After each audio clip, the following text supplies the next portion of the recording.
L'argent. L'argent est le maître du monde. Notre quotidien, nos projets, notre avenir dépendent de l'argent qui circule dans l'économie. Pourtant, rares sont les citoyens, les politiciens, les décideurs sachant vraiment ce qu'est l'argent, d'où vient l'argent, qui fabrique l'argent. Beaucoup croient que l'argent est fabriqué par l'État, qu'ils ont réellement de l'argent sur leur compte, et que les banques prêtent l'argent de leurs déposants quand elles font crédit. Ces trois croyances sont fausses. La confusion règne au profit d'une finance mondialisée qui, de crise en crise, renforce son pouvoir de domination et détruit lentement nos démocraties, alors même qu'une infime proportion de la population mondiale n'a jamais accumulé autant de richesses.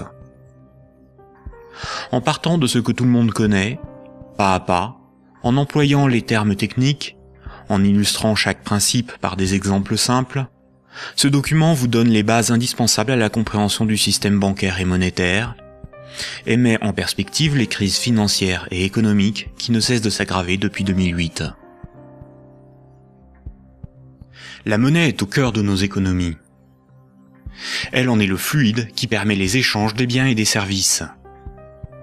Les biens, ce sont les objets physiques qui ont un prix, comme de la nourriture, des outils, de l'immobilier, des objets de la vie courante, des véhicules, de l'électronique. Un service, c'est du temps que l'on consacre à réaliser quelque chose contre une rémunération.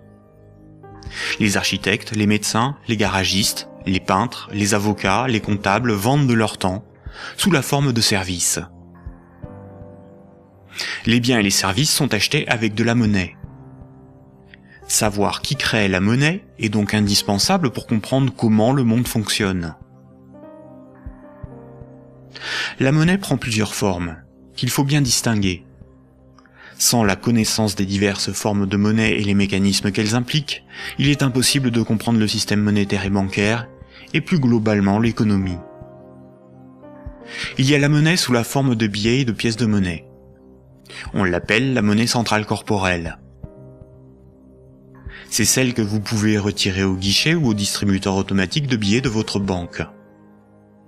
On peut la toucher, on peut partir avec, on peut physiquement la détruire. On l'appelle aussi monnaie manuelle, liquide ou espèce. Elle est fabriquée par la Banque centrale. En dehors de la Banque centrale, personne n'a le droit de fabriquer des billets et des pièces de monnaie. La Banque centrale est une institution missionnée par l'État ou les États d'une zone monétaire pour fabriquer les billets et les pièces de monnaie. Elle a aussi pour mission de favoriser le bon fonctionnement de l'économie. Son but n'est pas de faire des profits, mais d'appliquer la politique monétaire. En France, comme pour l'ensemble des pays de la zone euro, la Banque centrale est la BCE, ou Banque centrale européenne. La BCE gère une monnaie nommée euro. Et puis il y a un autre type de monnaie, beaucoup moins connu. C'est la monnaie qui est sur votre compte en banque, appelée monnaie scripturale. Cette monnaie n'existe que sous la forme de chiffres dans les systèmes informatiques de comptabilité des banques commerciales privées.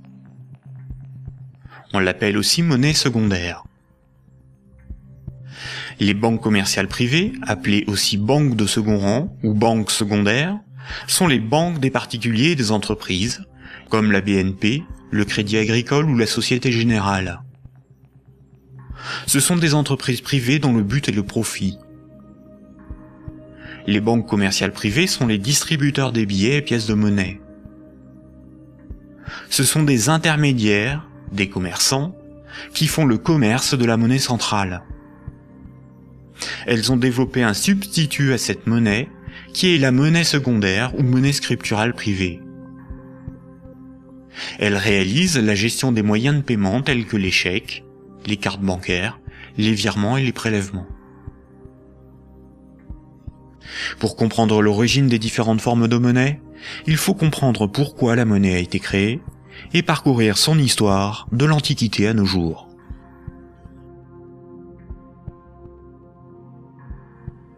L'histoire de la monnaie s'étale sur des milliers d'années. La plupart des gens pensent que la monnaie remplace le troc. Le troc est le fait d'échanger un bien contre un autre. Par exemple, lorsque Paul et Jacques se rencontrent, Paul voudrait échanger 5 salades contre 10 kilos de pommes de terre. Sauf que si Jacques n'accepte pas de salade en échange de ses pommes de terre, il accepterait quelque chose d'autre, une denrée dont tout le monde a besoin. La monnaie serait apparue spontanément par la sélection de marchandises parmi les plus pratiques et les plus recherchées pour ces échanges immédiats. Dans un premier temps, le riz, l'avoine ou les animaux auraient été utilisés comme monnaie jusqu'à l'apparition de monnaies métalliques, d'or ou d'argent, forme ultime de monnaie. Le crédit ne serait apparu que plus tard, quand de la monnaie fut accumulée pour être prêtée à ceux qui en avaient besoin. Malheureusement, cette hypothèse n'a strictement aucune réalité historique. Les historiens ne cessent de le répéter. Ce n'est pas le troc qui apparut en premier, mais le crédit, c'est-à-dire la comptabilité des dettes, bien avant l'apparition de la monnaie. Le troc n'a pour ainsi dire quasiment jamais existé. Imaginons des paysans de l'Antiquité. Paul produit des salades qu'il récolte au printemps, et Jacques produit des pommes de terre qu'il récolte à l'automne. Jacques va emprunter 5 salades à Paul au printemps. Jacques doit l'équivalent de 5 salades à Paul. Ce n'est qu'à l'automne, 6 mois plus tard, que Jacques va le rembourser en lui donnant 10 kilos de pommes de terre. C'est la confiance qui permet ces échanges différés. On peut dire que Paul et Jacques se font confiance. Ils partagent un même principe moral qui est qu'une dette doit être honorée. Cela leur permet de se faire crédit. Quand Jacques demande des salades à Paul, il se sent redevable envers Paul. Jacques ne sera libre que quand il aura remboursé Paul des jours, des mois, des années plus tard, car il a une dette envers lui. Les hommes pouvaient se prêter des outils, des animaux, s'échanger des biens, mais aussi des services. Au-delà d'un certain volume d'échanges, la parole donnée ne suffit plus à garantir la confiance, il faut consigner par écrit. On invente l'écriture. Alors il faut apprendre à lire, écrire et compter. On invente l'école. Il faut aussi avoir confiance dans la quantité, mesurer ce que l'on échange. On invente les étalons et la métrologie. Enfin, il faut aussi avoir un arbitre en cas de litige. On invente les tribunaux. Les communautés prenaient une unité de compte virtuelle, ou un étalon, pour donner un prix aux biens et aux services qu'ils s'échangeaient. Si 5 salades valaient 10 unités de compte, alors quand Paul donnait 5 salades à Jacques, il lui devait 10 unités de compte. On a retrouvé nombre d'objets servant de registre de dette. Des bâtons, des boules d'argile, des papyrus, des bouts de tissu, des figurines.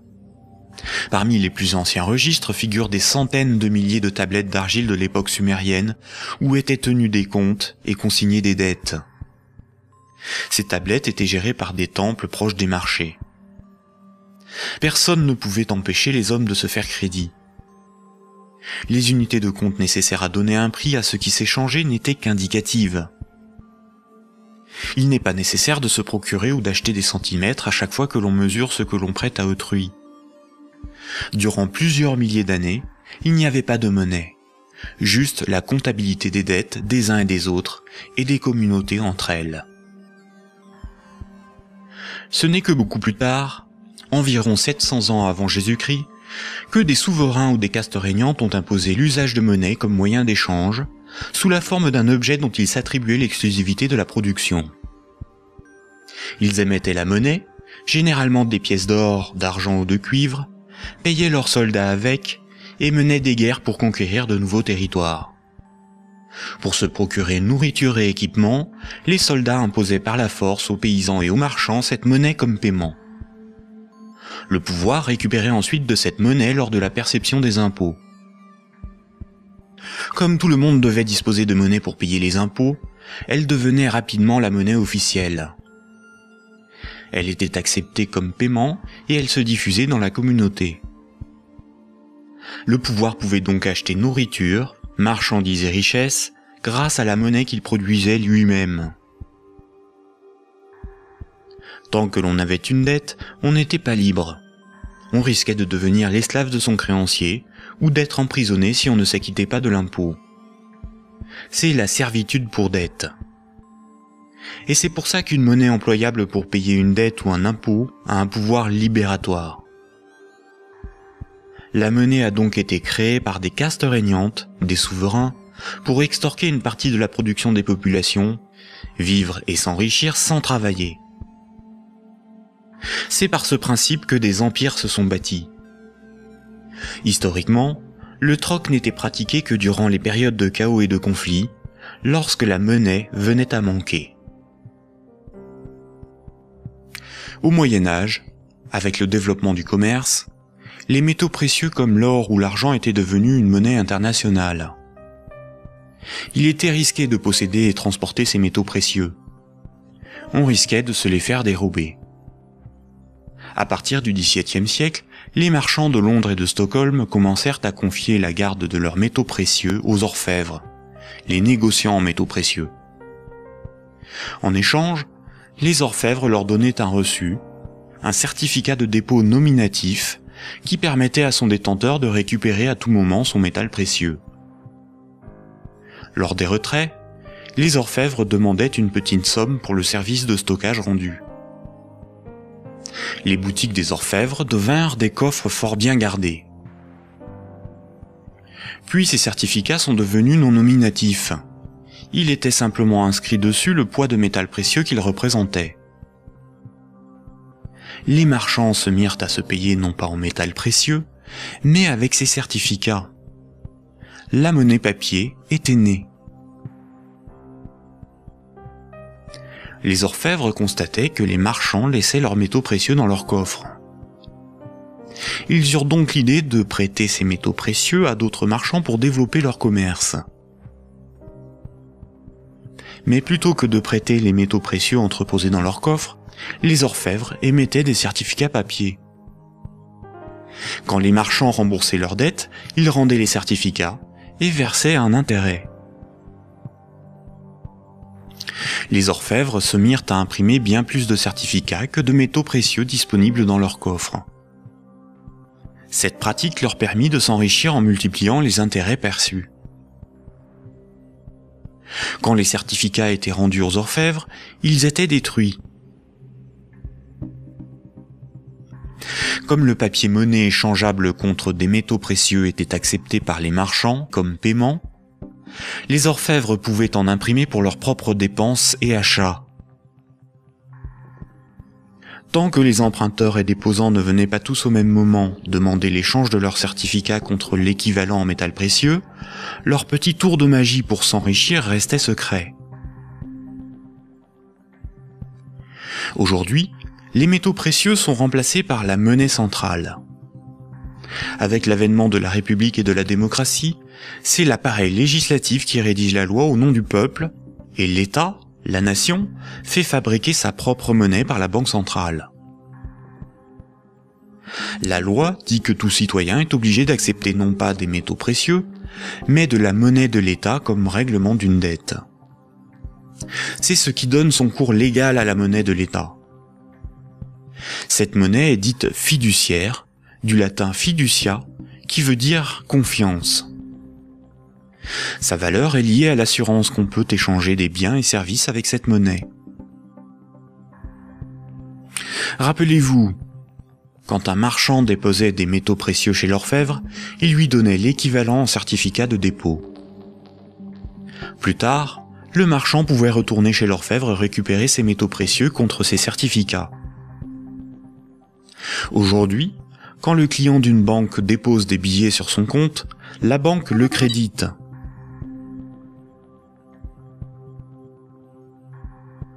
Il lui est possible de les retirer de son compte plus tard.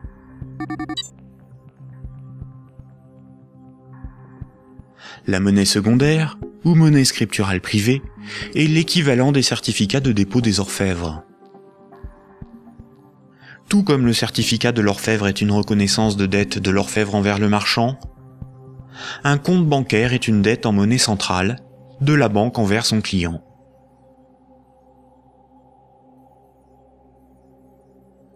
Du temps des orfèvres, quand les marchands se payaient en métaux précieux, c'est comme lorsqu'aujourd'hui, on paie les commerçants avec de la monnaie centrale, des billets de banque.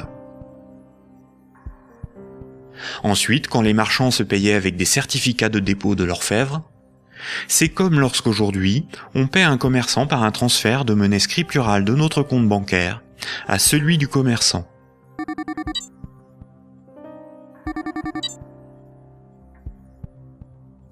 Rappelez-vous aussi que quand l'orfèvre faisait crédit, qu'il prêtait des métaux précieux, il émettait bien plus de certificats de dépôt que de métaux précieux disponibles dans ses coffres.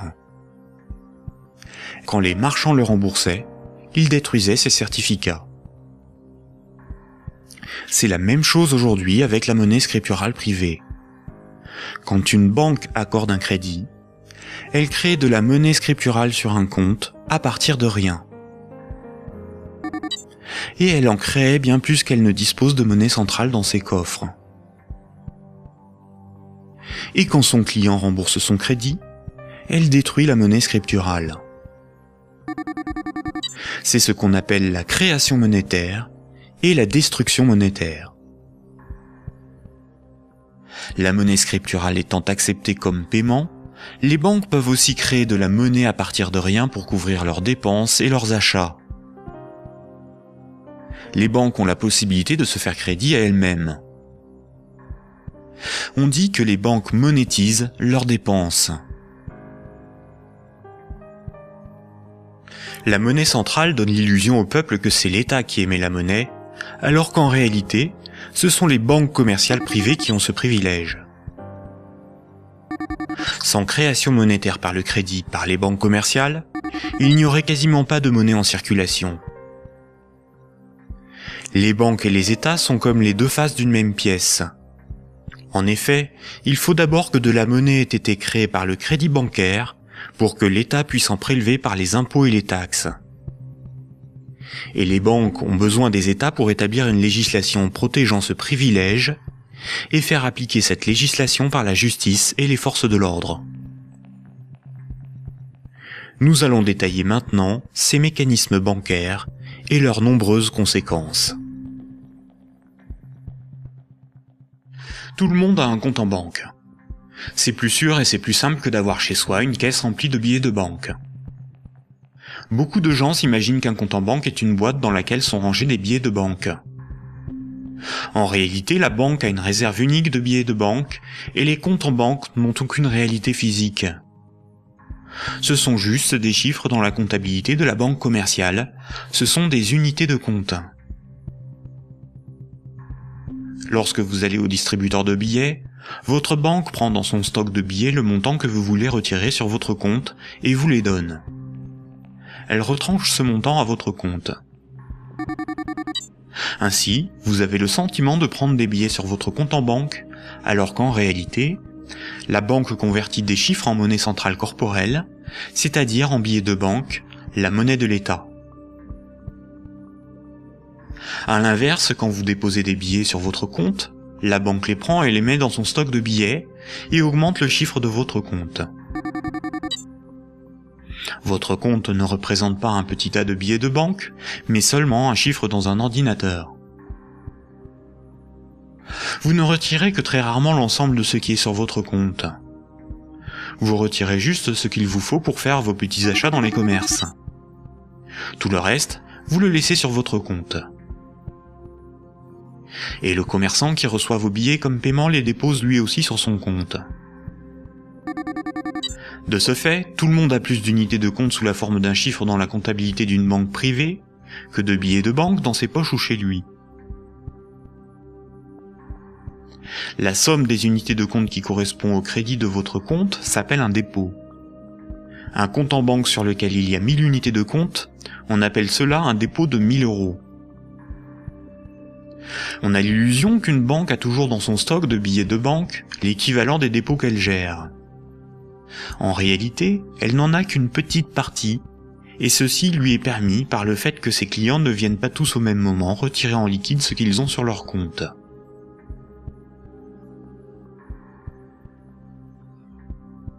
En Europe, la monnaie centrale est la monnaie qui a cours légal. C'est la monnaie officielle des États de la zone euro, dont l'État français. C'est la monnaie exigée par l'État pour le paiement des impôts et des taxes. La loi oblige les citoyens à accepter les billets de banque comme moyen de paiement, et elle sanctionne sévèrement ceux qui fabriquent de faux billets. En revanche, la monnaie inscrite au crédit d'un compte bancaire n'est qu'une reconnaissance de dette de la banque envers le détenteur du compte. Rien de plus. La loi impose aux banques commerciales privées de convertir ces unités de compte en billets de banque à votre demande. C'est pour cette raison que les banques commerciales appellent ces chiffres des euros. Les chiffres inscrits sur votre relevé de compte sont appelés euros, alors qu'en réalité, ce ne sont pas des euros. Ces unités de compte sont converties en euros au moment où vous les retirez de votre compte. Votre banque vous doit bien des euros, et c'est pour cette raison qu'il est marqué euros sur votre relevé de compte. Ces unités de compte sont tolérées par la loi comme moyen de paiement. Quand vous payez au moyen d'un chèque bancaire, d'une carte bleue ou d'un virement, vous réalisez un simple transfert d'un chiffre de votre compte à un autre. Tout ce qui sert de moyen de paiement est une monnaie. C'est pour cette raison que ces unités de compte sont appelées monnaie scripturale, monnaie secondaire ou monnaie scripturale privée. On peut dire que chaque banque a sa propre monnaie, car chaque banque a sa propre comptabilité, gère ses propres chiffres, ses propres unités de compte. Toutes les monnaies privées sont convertibles en monnaie centrale corporelle. Elles ont toutes la même valeur. Mais la monnaie scripturale d'une banque commerciale privée n'est garantie que par la banque elle-même. Une banque commerciale étant une entreprise comme une autre, elle peut faire faillite. Si elle fait faillite, elle ne peut plus garantir sa monnaie privée, et par conséquent les montants des comptes bancaires de ses clients. Les unités de compte sur les comptes bancaires peuvent tout simplement disparaître. Imaginons que vous ayez 10 000 € en billets de banque, c'est-à-dire en monnaie centrale corporelle, en monnaie de l'État. Vous avez confiance dans sa valeur, car vous avez confiance en l'État. Vous prenez ces 10 000 € et vous les déposez sur un compte au Crédit Agricole. En réalité, vous donnez cet argent à la banque qui les met dans son petit stock de billets et crédite votre compte. Le chiffre sur votre compte n'est qu'une reconnaissance de dette de 10 000 €.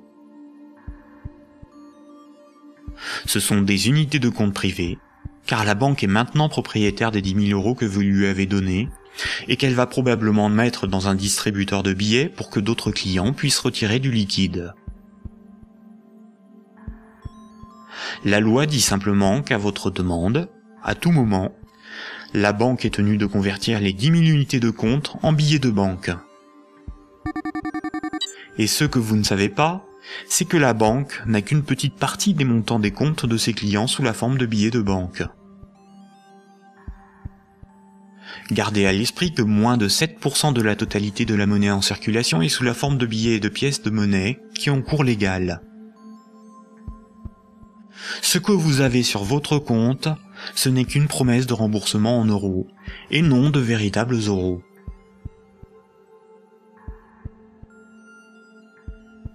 De nos jours, tout le monde paie des sommes de petite et grande taille sans jamais employer de billets de banque. La carte bancaire, la carte de crédit, les chèques bancaires, les prélèvements automatiques et les virements forment l'essentiel des procédés de paiement. Quand un client d'une banque veut transférer de l'argent à un autre client de la même banque pour le payer, que ce soit des entreprises ou des particuliers, la banque ne réalise qu'une manipulation de chiffres. Elle retranche au compte du client la somme inversée et l'ajoute au compte du destinataire. Aucun billet de banque n'est intervenu dans la transaction, et pourtant, les deux clients, en interrogeant leur banque, constatent bien qu'un transfert a été effectué. En revanche, quand un transfert doit être effectué entre les comptes bancaires de deux banques commerciales distinctes et concurrentes, la monnaie centrale intervient. Toutes les banques commerciales privées ont un compte à la banque centrale. Aucun particulier ni aucune entreprise ne peut avoir un compte à la banque centrale. Seules les banques commerciales et le trésor public, c'est-à-dire l'État, ont un compte à la banque centrale. La banque centrale réalise la comptabilité là aussi avec des chiffres dans des ordinateurs, et non pas des tas de billets de banque. Et cela pour des raisons purement pratiques. On appelle cette monnaie la monnaie centrale scripturale. Ces comptes sont en monnaie banque centrale ou monnaie centrale. Quand une banque commerciale a trop de billets, elle peut les déposer sur son compte à la banque centrale. Quand elle en a besoin pour alimenter ses distributeurs automatiques, elle demande à la banque centrale de lui convertir des euros scripturales en billets de banque. Généralement, on ne fait pas la distinction entre monnaie centrale scripturale et monnaie centrale corporelle, c'est-à-dire les billets de banque. On appelle la somme de la monnaie centrale, scripturale et corporelle, la base monétaire. Entre elles, les banques commerciales se paient en monnaie centrale. Les banques n'acceptent pour paiement des autres banques que de la monnaie centrale. Quand un client veut transférer de la monnaie scripturale de son compte vers celui d'un client d'une autre banque, la monnaie scripturale est convertie en monnaie centrale, puis transférée à l'autre banque, qui va encaisser cette monnaie centrale et créditer le compte du destinataire. Ainsi, les banques se paient entre elles en monnaie centrale, car la monnaie scripturale privée d'une banque n'a pas de valeur pour les autres banques. La comptabilité du Crédit Agricole n'a rien à voir avec la comptabilité de la Société Générale. Ce sont deux entreprises distinctes et concurrentes. Ce qui existe entre les banques et pour les banques, c'est uniquement la monnaie banque centrale. C'est celle qui a cours légal, c'est la monnaie de l'État. Quand un client d'une banque a 1000 euros sur son compte, la banque n'est pas riche de 1000 euros. Elle doit simplement 1000 euros en monnaie centrale à ce client. C'est un chiffre dans sa comptabilité.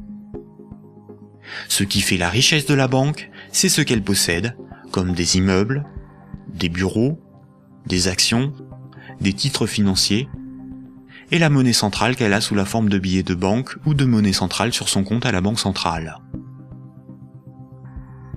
En revanche, à tout moment, la banque peut devoir s'appauvrir de 1000 euros si ce client les transfère sur un compte d'une autre banque, car cette autre banque veut être payée en monnaie centrale.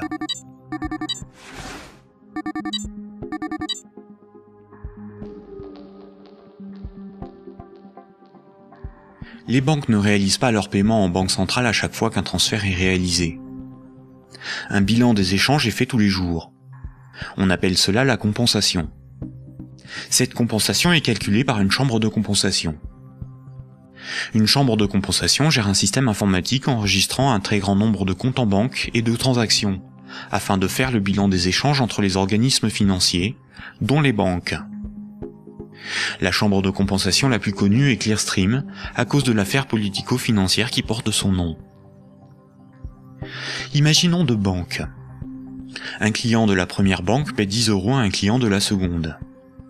Un client de la seconde paie 15 euros à un client de la première. À la fin de la journée, la compensation calcule un différentiel de 5 euros au profit de la première banque. Le paiement peut se faire directement par virement entre leurs comptes à la banque centrale. Quand une banque voit son compte débité à cause d'une compensation ou par un retrait au guichet par un client, on appelle cela une fuite. Elle s'appauvrit, car sa monnaie centrale fait partie de ses richesses. Imaginons une banque qui a 4 déposants qui ont chacun 25 000 unités de compte. On peut dire que la banque doit 100 000 euros à ses clients. Imaginons que cette banque a 10 000 euros sur son compte à la banque centrale. La banque est incapable de couvrir la fuite du montant total des comptes de ses clients. Elle est potentiellement en faillite, car 90 000 unités de compte de ses clients ne sont pas couverts par de la monnaie centrale. Seuls 10 000 euros en billets peuvent être versés à l'ensemble de ses clients. C'est le principe de la couverture partielle des dépôts, appelé système à réserve fractionnaire. Si la totalité de ses clients viennent tous au même moment pour retirer leur argent, la banque fait immédiatement faillite. Quand tous les clients d'une banque viennent retirer tout leur argent, c'est ce que l'on appelle un bank run. Face à cette situation, les autorités ont mis en place un fonds en monnaie centrale en cas de faillite bancaire, le fonds de garantie des dépôts bancaires. En France, ce fonds se porte officiellement garant de 100 000 euros maximum par compte bancaire. Malheureusement, La plupart des grandes banques gèrent des dépôts bien supérieurs à ce qu'il y a dans ce fonds. Le fonds est d'environ 2 milliards d'euros, alors que les banques françaises gèrent près de 1000 fois plus de dépôts en monnaie scripturale. Par conséquent, la faillite de quelques grandes banques du monde provoquerait la disparition d'une partie des dépôts bancaires de leurs clients.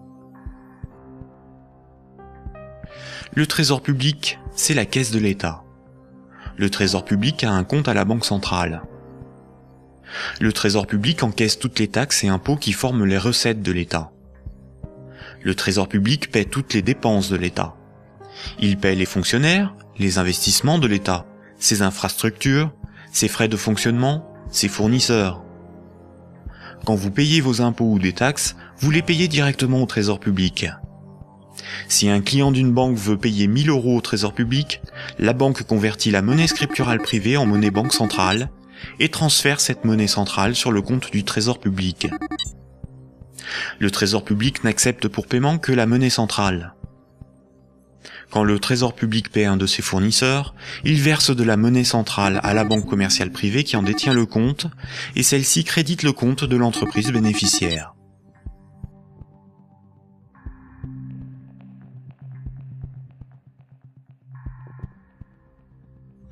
Récapitulons. Le système monétaire est basé sur deux espaces monétaires distincts et isolés. L'espace de la monnaie centrale et l'espace de la monnaie scripturale privée.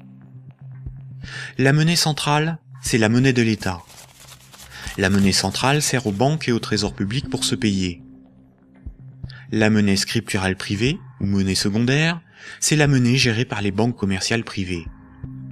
Les particuliers et les entreprises utilisent principalement cette monnaie. Quand un citoyen reçoit son salaire, c'est par transfert de monnaie scripturale privée. Sur son relevé de compte, il voit marqué euros, alors que ces euros n'existent pas. Le chiffre au crédit de son compte est une promesse de remboursement en euros. Or, si une banque fait faillite, elle ne peut plus honorer sa promesse vis-à-vis de ses clients. En France, les deux premières banques gèrent plus de la moitié des dépôts bancaires. Aucun gouvernement ne permettra à une grande banque de faire faillite, car des millions de citoyens et d'entreprises perdraient une partie de leur argent. Ce serait une catastrophe sociale que l'ensemble de la société devrait compenser par l'appauvrissement général de la population. Toute entreprise peut faire faillite si elle est mal gérée, même les plus importantes. Mais cette règle ne s'applique pas aux grandes banques. Les gouvernements les sauvent en taxant l'ensemble des citoyens si nécessaire. Voici ce qu'en pense Frédéric Lordon, économiste, directeur de recherche au CNRS et chercheur au Centre de sociologie européenne. Frédéric Lordon, vous êtes plus radical ? J'en ai peur. C'est-à-dire, il me semble que derrière toutes les argumentations techniques du monde, il y a une question préjudicielle qui est une question de principe. Alors je voudrais repartir des sauvetages de 2008-2009, parce qu'il me semble que celui qui se profile va avoir à peu près les mêmes propriétés. À propos de ces sauvetages bancaires, on peut dire non contradictoirement deux choses. La première, c'est qu'ils étaient une nécessité impérieuse, et je dirais même vitale. Et la deuxième, c'est que cependant, ils ont été des scandales sans nom. Des scandales sans nom. Alors pourquoi ça a été un scandale? Les gens le savent, alors ils sont un peu plus qu'échauffés, hein, je vous assure. On a sauvé les banques, on a sauvé la finance sans la moindre contrepartie, pas le plus petit commencement de réglementation de l'activité financière ou de transformation des structures bancaires. Donc, si vous me passez l'expression, le corps social en a gros. Mais pour autant, il était une nécessité impérieuse de les sauver, pour une raison extrêmement simple, c'est que il faut que les gens essayent de se figurer l'ampleur des dévastations économiques et sociales qui suivent de la matérialisation d'un risque systémique. C'est dans le cadre de cette hypothèse que je me situe. On pourra peut-être y revenir tout à l'heure. C'est-à-dire l'effondrement total de toutes les banques. Les transactions les plus élémentaires deviennent impossibles. Je veux dire, aller acheter son pain à la boulangerie, ça marche plus. Tout simplement parce que retirer de l'argent au distributeur à billets, ça marche pas. Faire un chèque, ça marche pas. Une carte bleue, ça marche pas. Vous avez les piécettes dans la poche, ça vous mène pas loin. Vous tenez 4-5 jours en forçant plutôt sur les patates. Et après, c'est retour au jardin potager pour ceux qui en ont un, et pour les autres, c'est retour vers l'état de nature économique. Ce que vous décrivez là, ça semble une catastrophe. Oui, c'est la catastrophe ultime si les banques ne sont pas sauvées et qu'elles tombent toutes ensemble. Ça pourrait se produire d'après vous, ça? Alors pour moi, Grèce, oui. si vous voulez, c'est un événement qui est de l'ordre de l'impensable. C'est-à-dire, c'est un chaos social d'une telle ampleur qu'il me semble inconcevable que les États se désintéressent de la chose. Par conséquent, ils sont forcés de venir au secours de la finance, qu'ils le veuillent ou non. Et c'est exactement là que se noue le drame, si vous voulez. C'est dans cette articulation entre la nécessité impérieuse d'une part et le scandale de l'autre. Le corps social est forcé, par pouvoir public interposé, de venir au secours des banques, car si les banques calanchent, c'est le corps social qui calanche dans la semaine qui suit. Et forcément, les intérêts matériels de la population sont si intimement liés à la structure bancaire qu'il est impossible de la laisser crever. Et vous voyez donc là où est le problème, c'est que de par leur position très particulière dans la structure sociale du capitalisme, les banques sont les dépositaires de fait de deux biens publics vitaux pour une société marchande. Vitaux. Le premier, c'est les encaisses monétaires de la population, les dépôts, les épargnes. Je veux dire, si toutes les banques tombent, ceci s'évapore dans l'instant. Et c'est pas la peine de se gargariser avec le fonds de garantie des dépôts. Hein. Ça va si une banque ou deux tombe. Si la totalité s'écroule, le fonds saute comme un bouchon de champagne. Et le deuxième bien public vital, c'est l'intégrité du système des paiements. Et c'est parce que les banques ont capté ces biens publics qu'elles peuvent contraindre l'État, les corps sociaux à leur venir en aide. C'est quoi l'intégrité du système des paiements? C'est le fait que les banques sont les teneurs de compte, qu'elles les mouvementent, qu'elles les débitent, qu'elles les créditent, donc elles sont les opératrices. Absolument. C'est pas qu'elles les garantissent, c'est qu'elles opèrent très concrètement et très basiquement les transactions élémentaires. La gestion des moyens de paiement. Et exactement. Voilà. Bon, alors, si vous voulez, là, il y a une situation de fait que les économistes appellent dans leur langage pluriel et amoral, mais dont le vrai nom est prise d'otage. Et celle-là, elle est colossale. Si vous voulez, chaque fois qu'il y a un mouvement social dans les transports ou le ramassage des ordures, on vous bassine avec la prise d'otage des syndicats. Mais ça, c'est une prise d'otage, mais cosmique. C'est énorme. Personne n'en parle jamais. Donc, la question de principe est la suivante. Derrière la question du sauvetage des banques et derrière la question des banques tout court, le corps social doit se poser la question de savoir s'il continue de tolérer que ces biens publics vitaux soient ainsi remis à des intérêts privés, et spécialement à des intérêts privés aussi mal éclairés que ceux de la finance, quand elle est mouillée jusqu'aux sourcils dans les marchés de capitaux. Bon, je trouve que poser la question, c'est y répondre. Et si on ne répond pas non, cette obligation de venir à la rescousse des banques se reposera éternellement. D'où ma conclusion. Il faut envisager la déprivatisation intégrale du secteur bancaire. La nationalisation. Alors, la nationalisation...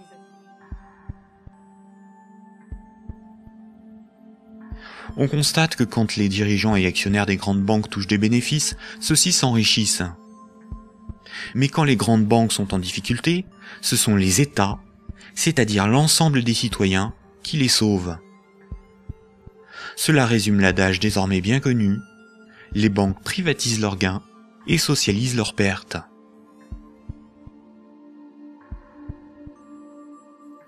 Pour bien comprendre le mécanisme de création monétaire, nous devons savoir ce qu'est un actif.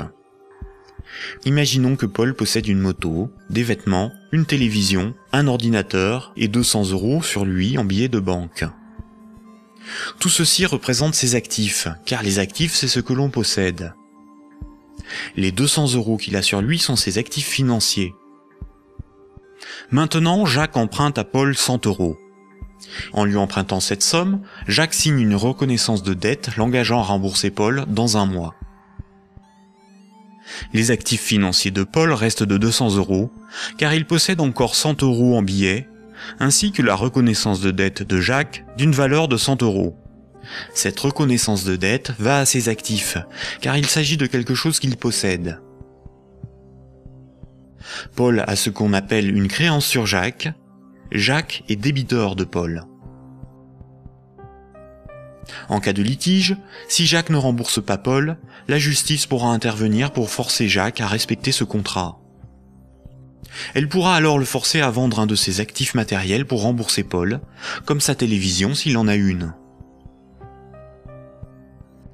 Généralement, la comptabilité d'une entreprise ou d'une banque est synthétisée sous la forme d'un bilan. Un bilan comptable est une synthèse permettant de représenter ce que l'entreprise possède, ses actifs, et ce qui lui appartient pas ou ce qu'elle doit, son passif. La différence entre son actif et son passif représente son résultat.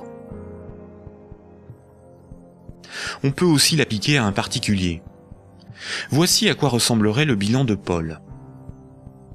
Dans les actifs de Paul figurent ses actifs financiers, constitués de ses billets de banque et de la dette de Jacques, ainsi que ses actifs matériels, constitués de sa télévision, son ordinateur, sa moto, dont la valeur de revente à date est estimée de 1000 €. Pour notre démonstration, nous ne garderons que les actifs financiers. Son bilan financier est positif de 200 €. Le bilan de Jacques, qui n'avait aucun actif, est celui-ci. Jacques possède 100 € en billets, mais doit aussi 100 € à Paul. Le passif, c'est ce qu'on doit. Son bilan est donc nul, car son passif annule son actif. Donc un actif est quelque chose qui a une valeur financière que l'on peut inscrire dans un bilan. S'il est à l'actif du bilan, c'est quelque chose que l'on possède. S'il est au passif du bilan, c'est quelque chose qui ne nous appartient pas et que l'on doit à quelqu'un d'autre. Imaginons maintenant que Nicolas, qui a 300 € en billets de banque, propose à Paul de lui racheter sa créance sur Jacques. Il va donc pour cela lui donner 100 € et modifier le bénéficiaire du contrat de sorte que Jacques doive maintenant la somme non plus à Paul, mais à Nicolas. Voici à quoi ressemblerait le bilan de Paul. On constate que Paul a retrouvé ses 200 € en billets de banque. Son bilan financier est positif de 200 €. Le bilan de Jacques, qui n'avait aucun actif, n'a pas changé. Son bilan est toujours nul. Le bilan de Nicolas, qui avait 300 € d'actifs, est maintenant celui-ci. Il reste à Nicolas 200 € en billets de banque et la reconnaissance de dette de Jacques, qui a une valeur, à terme, de 100 €. Le bilan de Nicolas est positif de 300 €. Lorsque Jacques devait 100 € à Paul, Paul prenait le risque que Jacques ne le rembourse pas. Quand Paul a vendu la reconnaissance de dette à Nicolas, c'est Nicolas qui prend le risque de n'être pas remboursé par Jacques. C'est un transfert de risque sur une créance. Si Jacques ne rembourse pas sa dette, le bilan de Nicolas peut perdre jusqu'à 100 €. On dit alors que Jacques fait défaut sur tout ou partie de sa dette. Nicolas perdrait 100 € sur son bilan, correspondant à la créance que Jacques n'a pas honorée. Nous voyons donc qu'une créance peut être un actif et peut être revendue au même titre qu'une moto ou des vêtements. Les actifs matériels ont une valeur estimative. Certains actifs matériels perdent de leur valeur avec le temps. C'est le cas d'un ordinateur ou d'une moto. Ils ne peuvent pas facilement être employés pour régler des dettes. En revanche, les actifs financiers ont une valeur connue. La créance sur Jacques ou les billets de banque ont des valeurs fixes. Le bilan d'une banque se présente comme le bilan de n'importe quelle entreprise. La banque a des actifs qui sont ses richesses, ce qu'elle possède, et un passif qui représente ce qui ne lui appartient pas, ses dettes. Nous avons vu que le crédit d'un compte bancaire d'un client est une dette de la banque envers celui-ci. Les dépôts correspondant au compte bancaire de ses clients sont donc enregistrés au passif de son bilan. Si on lit ce bilan, on comprend que la banque doit au total 600 € à ses clients. Imaginons qu'un de ses clients, Paul, a un dépôt de 100 unités de compte. Voici le bilan de la banque. Elle doit 100 € à Paul, ce qui correspond au dépôt que Paul a réalisé sur son compte. Ce compte en banque est dit à vue, c'est-à-dire que Paul peut tout de suite utiliser ses unités de compte pour un paiement. Paul souhaite emprunter 1000 € à sa banque. La banque établit le contrat de prêt qu'elle lui fait signer. Ce contrat l'engage à rembourser la banque selon un échéancier précis. Paul devra rembourser les 1000 € empruntés, appelés capital du crédit, plus 50 € d'intérêt. Pour créditer le compte de Paul, la banque ne prend pas les dépôts d'autres clients pour lui donner. Elle augmente simplement le chiffre inscrit sur son compte bancaire. Elle crée des unités de compte à partir de rien. La banque ne doit plus 100 € à Paul, mais 1100 €. Le contrat de prêt de Paul apparaît sur son bilan comme quelque chose qu'elle possède. Cette créance sur Paul est à son actif. Les comptes des autres clients n'ont rien à voir avec cette opération. On dit que la banque a monétisé la créance sur Paul. Elle a transformé cette créance en moyen de paiement sous la forme de monnaie scripturale privée ajoutée au compte de Paul.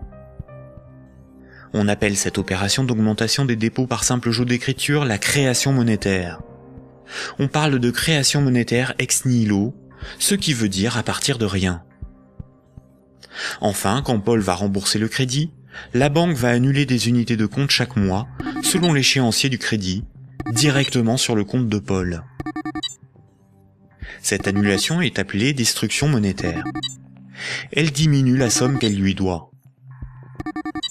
Simultanément, dans son bilan, la somme restant à rembourser diminue aussi. La banque prend le risque que Paul n'arrive pas à rembourser le crédit, qu'il soit insolvable.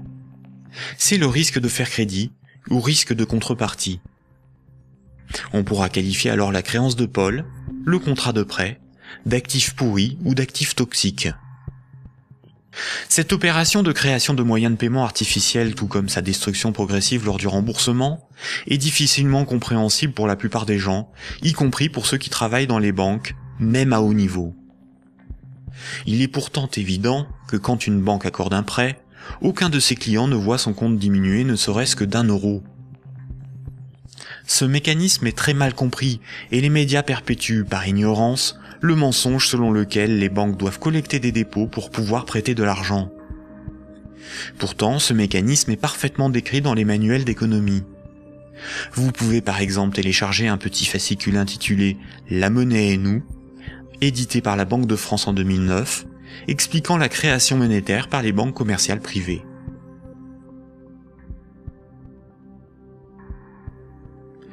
La création et la destruction monétaire peuvent être résumées par une simple phrase. Ce sont les crédits qui font les dépôts, et non les dépôts qui font les crédits.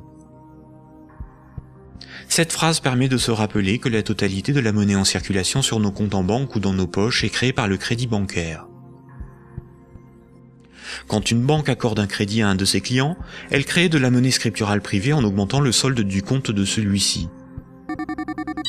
Elle ne crée pas des euros, mais des unités de compte convertibles en euros.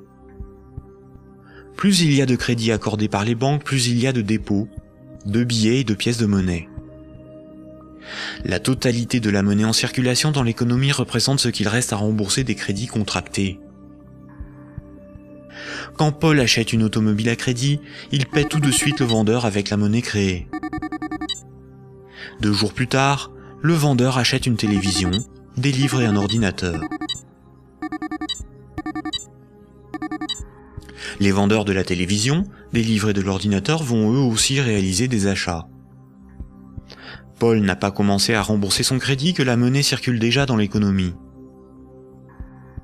Le nombre de fois dans une année qu'une unité de compte va servir de paiement est appelé vitesse de circulation de la monnaie ou vélocité de la monnaie. 100 unités de compte échangées 10 fois pour des paiements représente 1000 euros de paiement. L'argent qui circule de compte en compte est donc en réalité une dette qui circule. Les billets et pièces de monnaie en circulation sont une conversion de monnaie scripturale privée créée lors des crédits. Chaque unité de monnaie scripturale sur nos comptes bancaires et chaque billet ou pièce de monnaie dans nos poches a été créé lorsqu'un particulier, une entreprise ou un État a emprunté de l'argent à une banque. Une banque peut aussi créer des unités de compte pour ses propres dépenses. Pour cela, une banque ouvre un compte pour chacun de ses salariés ou fournisseurs. Ensuite, elle crée des unités de compte à partir de rien sur ses comptes. C'est comme cela que les banques assument leurs charges ou réalisent des investissements. On dit que la banque monétise ses frais de fonctionnement ou ses achats. Quand elle paie un employé ou un fournisseur par création monétaire, la banque ne fait rien de plus que de se créer une nouvelle dette envers celui-ci. À l'inverse, quand une banque prélève une somme sur votre compte en banque, elle n'opère aucun transfert. Quand elle prélève des frais bancaires ou simplement les mensualités de remboursement d'un crédit bancaire, elle détruit de la monnaie. Ainsi, votre banque vous doit moins d'argent. Comme nous l'avons vu, historiquement, la monnaie remplaçant le troc est un mythe qui vous laisse penser que la monnaie est un élément physique permanent, et donc il y a quelque chose sur votre compte.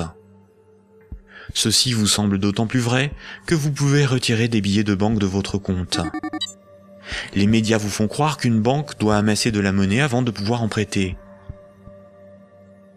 Mais en réalité, les banques ne prêtent pas l'argent des autres clients, puisque ce sont elles qui le fabriquent lors des crédits et qui le détruisent lors du remboursement des crédits. Un crédit n'est en rien un prêt ou un emprunt. Il s'agit en réalité d'une création monétaire temporaire ou d'une location de moyens de paiement. Récapitulons. La monnaie scripturale privée est créée par les crédits, à partir de rien. Cette monnaie est détruite lors du remboursement des crédits. Ceci sous-entend une création-destruction simultanée et concurrente qui détermine une masse de monnaie scripturale privée en circulation, que l'on appelle masse monétaire. C'est similaire à la population d'un pays qui varie en fonction des décès et des naissances.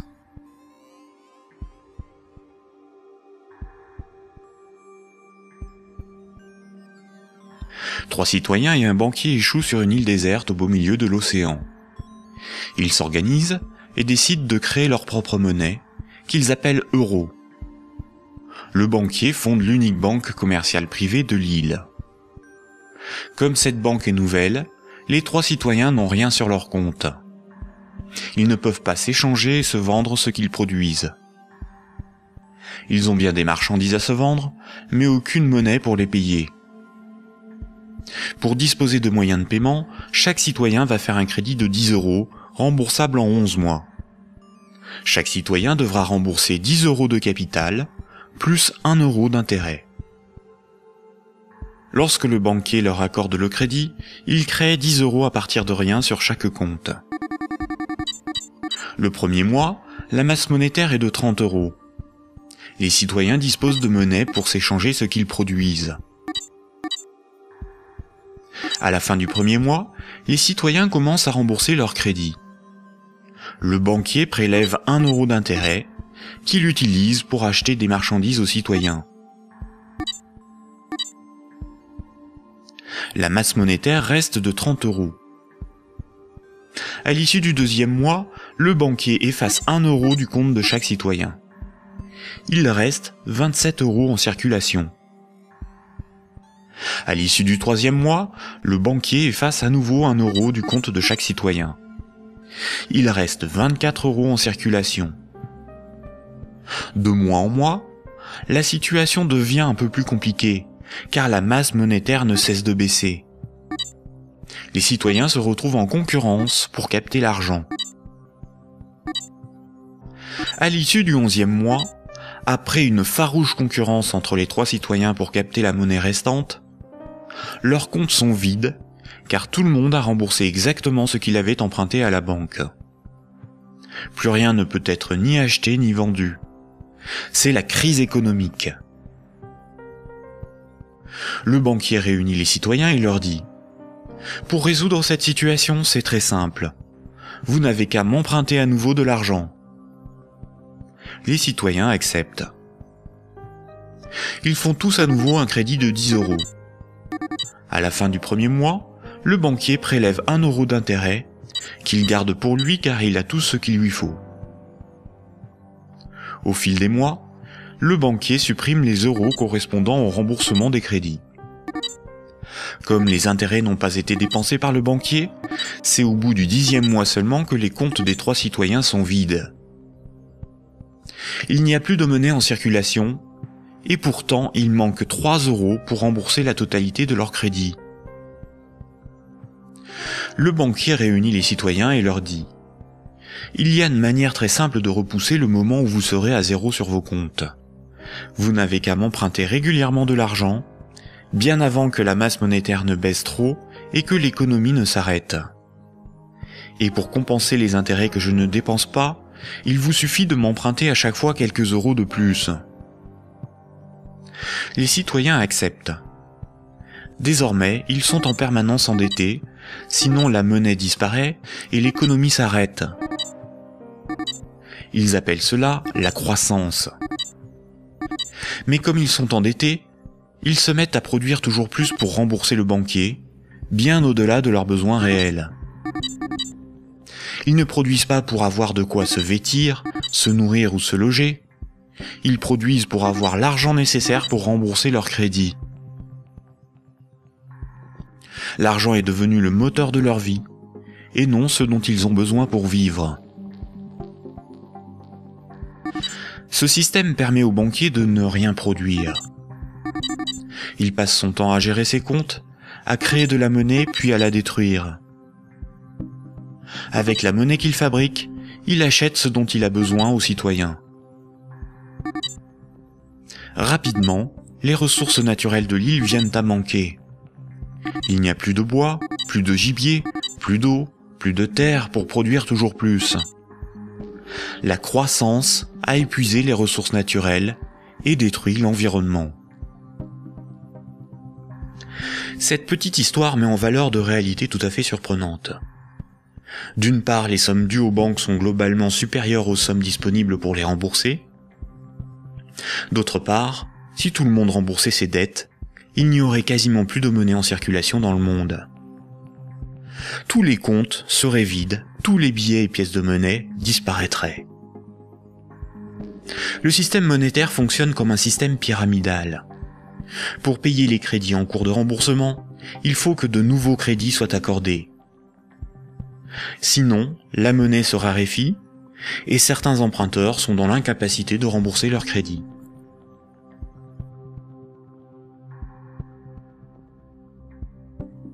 Pour les citoyens et les entreprises, la monnaie s'achète comme toute autre marchandise.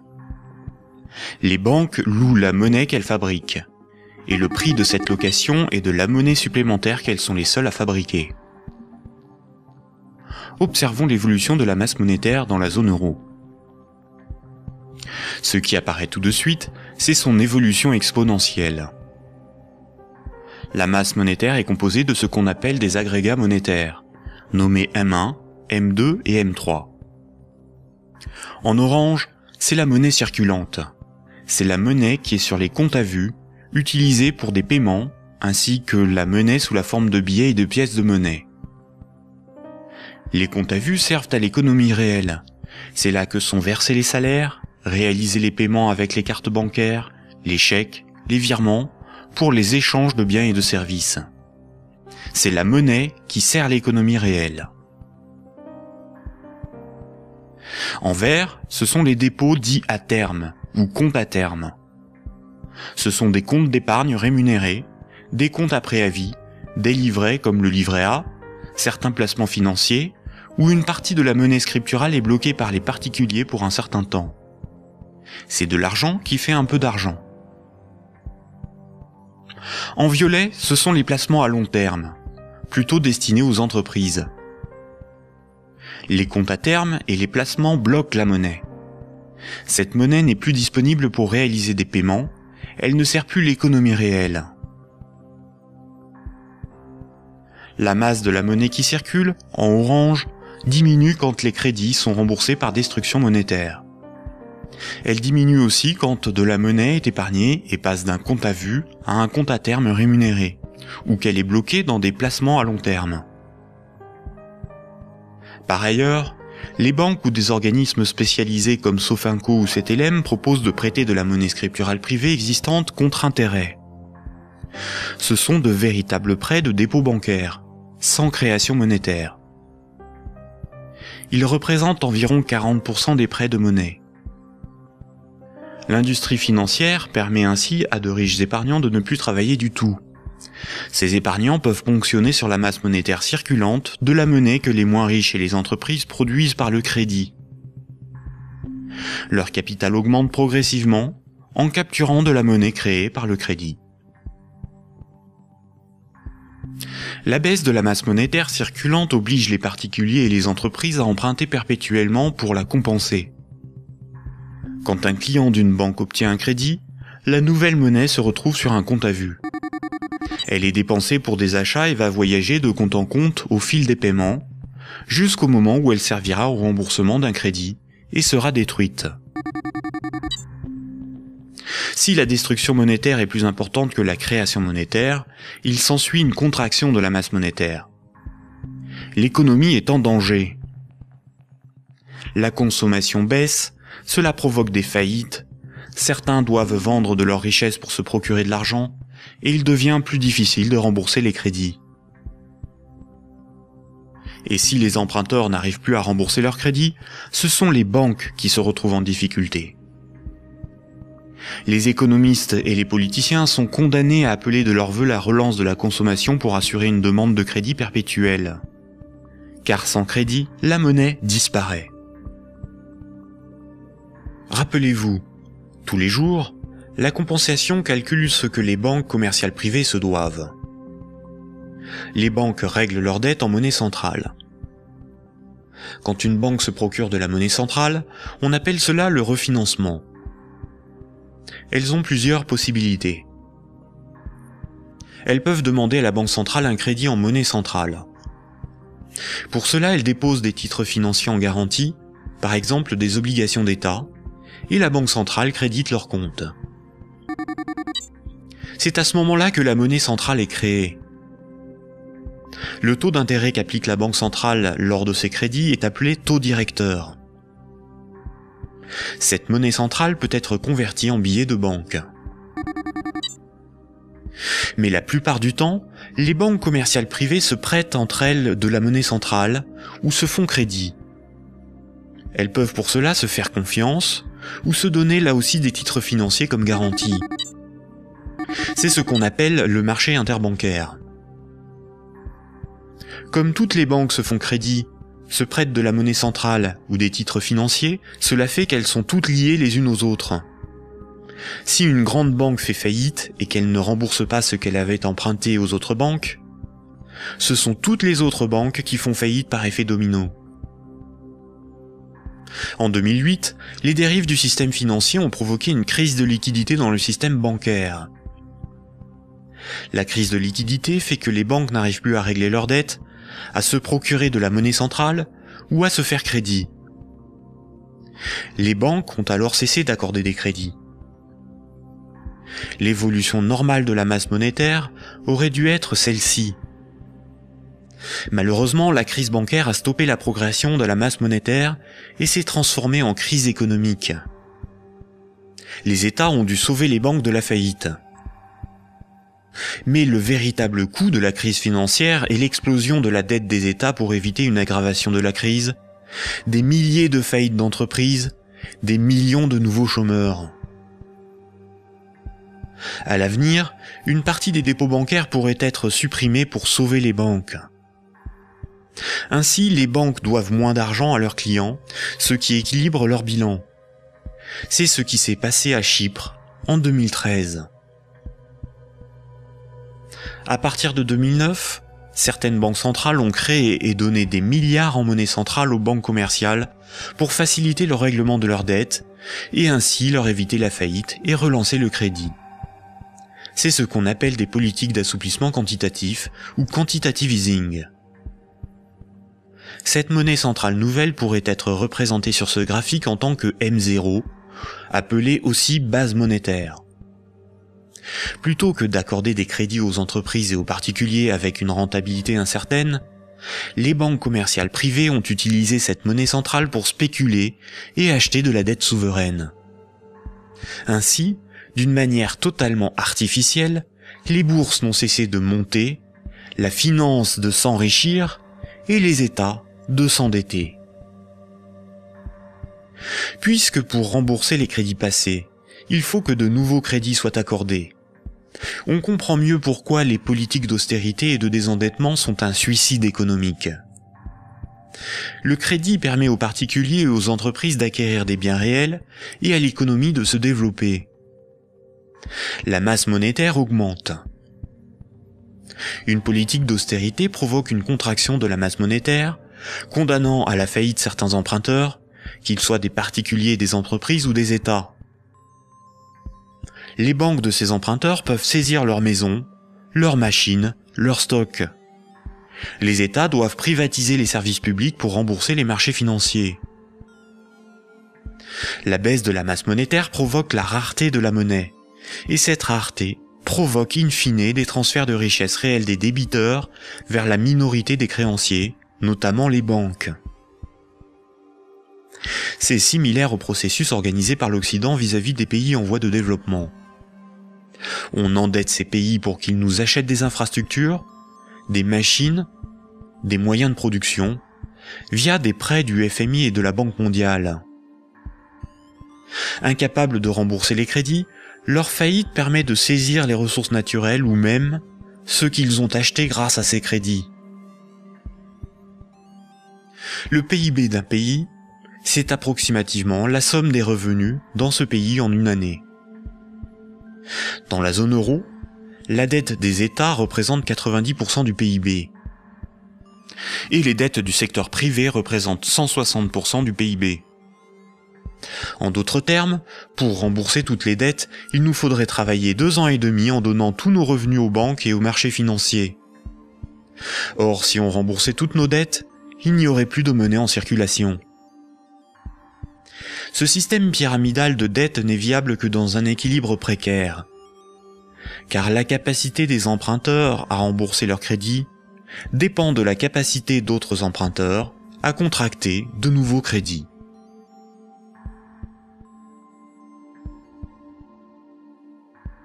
La fructification du capital, ou ce qu'on appelle l'usure, est le fait de toucher des intérêts sur de l'argent que l'on a et que l'on prête.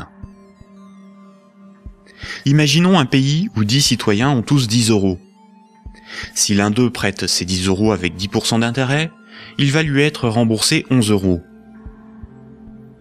S'il le fait 10 fois, les autres citoyens de ce pays auront perdu chacun 1 euro. S'il le fait 90 fois, il possédera les 9/10 des richesses du pays, sans avoir travaillé. C'est son capital qui travaille, pas lui. C'est déjà une situation moralement difficile à justifier. Si l'usure permet aux riches de concentrer de la monnaie, les banques ont le privilège de la création de cette monnaie. Quand une banque veut acheter un immeuble, elle crée la monnaie nécessaire à l'acheter. Pour pouvoir créer de la monnaie, une banque doit simplement veiller à ce que ses actifs, ce qu'elle possède, lui permettent de payer les autres banques. Si les banques peuvent créer de la monnaie à partir de rien pour leurs achats, les entreprises, les particuliers et les États doivent d'abord en épargner, ou bien demander à une banque de lui en louer par un crédit. Voici ce que Maurice Allais, prix Nobel d'économie en 1988, disait de la création monétaire ex nihilo. Dans son essence, la création de monnaie ex nihilo actuelle par le système bancaire est identique, je n'hésite pas à le dire pour bien faire comprendre ce qui est réellement en cause, à la création de monnaie par les faux monnayeurs, si justement condamnés par la loi. Concrètement, elle aboutit au même résultat. La différence est que ceux qui en profitent sont différents et autorisés à le faire. Les banques sont des entreprises à but lucratif. Elles ont des actionnaires, leur but est l'enrichissement. Par le privilège de la création monétaire, la spéculation et l'usure organisée à l'échelle industrielle, on constate une gigantesque concentration des richesses dans les mains d'un tout petit nombre de personnes. Quand on parle de richesse, il ne faut pas penser à de l'argent, mais à de l'immobilier, des infrastructures, des propriétés, des entreprises, bref, ce qui a réellement de la valeur. Des chercheurs suisses ont extrait d'une base de données de l'OCDE un groupe de 147 entreprises financières qui ont le contrôle des 20 000 plus grandes entreprises du monde. Et un plus petit groupe forme le noyau dur de ces maîtres du monde. Sans surprise, les banques, et plus globalement le monde de la haute finance, notamment anglo-saxonne, contrôlent directement ou indirectement la plupart des grandes entreprises du monde. 1% de la population possède 46% du patrimoine mondial. Ce mouvement de concentration des richesses s'est accentué dans les années 70. Le néolibéralisme consacre la loi du marché comme dogme économique. Il prône la libre circulation des capitaux, des marchandises et des personnes à l'échelle mondiale, et une concurrence libre et non faussée. L'efficience des marchés serait l'avenir de l'homme. Dans cette perspective, les États sont des obstacles à la dérégulation financière. Avant les années 70, l'État français pouvait se financer à taux fixe et avantageux par un dispositif appelé le circuit du trésor. La Banque centrale pouvait faire des avances significatives à l'État. À partir des années 70, ce dispositif a été démantelé. Les États ont été obligés de se financer sur les marchés financiers, avec un taux variable en fonction de l'offre et de la demande. Par ailleurs, l'industrie financière organise la fuite des bénéfices et fortunes dans les paradis fiscaux. Pour le seul État français, le manque à gagner sur les recettes fiscales est estimé entre 50 et 80 milliards d'euros chaque année, soit plus que les recettes de l'impôt sur le revenu. En d'autres termes, l'État est contraint d'emprunter aux marchés financiers, c'est-à-dire aux banques et aux clients des banques, ce qu'elle ne leur prend pas sous la forme d'impôts et de taxes, et de leur payer pour cela un intérêt supplémentaire. Sans les intérêts imposés par les marchés financiers, l'État français n'aurait pas dû payer plus de 1500 milliards d'euros d'intérêts en 30 ans. La totalité de l'impôt sur le revenu est consacrée au seul remboursement des intérêts de la dette. Si les financiers prêtent aux États, c'est parce que les États ont le droit de lever autant d'impôts que nécessaire pour les rembourser, et d'utiliser la justice et les forces de l'ordre pour faire payer les contribuables. La création monétaire est aussi appelée planche à billets, même quand il s'agit de monnaie scripturale privée créée par le crédit. C'est un terme péjoratif faisant référence à l'impression de billets de banque par l'État. Ce terme est parfois employé par certains économistes de manière démagogique, pour induire en erreur quant aux responsabilités de la création monétaire et de l'inflation. L'inflation, c'est la hausse générale des prix. Une même baguette de pain vaut 1,30 € en 2013, alors que 10 ans plus tôt, elle valait 50 centimes. L'inflation est due au rapport entre la création monétaire et la création des richesses réelles. Si on crée plus de monnaie que de biens et services à vendre, les prix vont augmenter. La déflation, c'est l'inverse. C'est la baisse générale des prix. Si on crée des biens et services à vendre, et qu'on ne crée pas de monnaie pour les acheter, la monnaie va manquer et les prix vont baisser. L'hyperinflation est une inflation excessive des prix, supérieure à 12 500% par an. Si une baguette de pain vaut 1 € en 2013, s'il y a de l'hyperinflation, elle vaudra au minimum 12,50 € un an plus tard. Dans les années 70 et 80, l'inflation a atteint 15%, alors même que l'interdiction de permettre à la Banque centrale de faire des avances à l'État devait nous prémunir d'une telle situation. En réalité, interdire à l'État le financement à taux avantageux par sa propre banque centrale était le moyen non pas d'éviter une inflation excessive, mais de transférer une partie des recettes fiscales de l'État aux marchés financiers, c'est-à-dire aux banques et à leurs clients, et d'assurer aux banques commerciales privées le monopole de la création monétaire en supprimant la concurrence de l'État.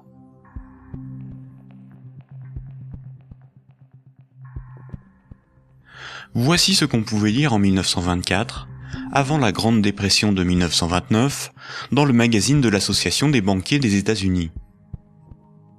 Le capital doit assurer sa propre protection par tous les moyens possibles, grâce à la coalition et à la législation. Les dettes doivent être collectées et les hypothèques exercées le plus rapidement possible. Lorsque les personnes ordinaires perdent leur maison à travers le processus de la loi, elles deviennent plus dociles et peuvent plus facilement être dirigées grâce au bras fort du gouvernement représenté par les principaux acteurs financiers et par une puissance centrale due aux richesses. Ces vérités sont bien connues de nos principaux intervenants, qui s'appliquent désormais à créer un impérialisme permettant de gouverner le monde.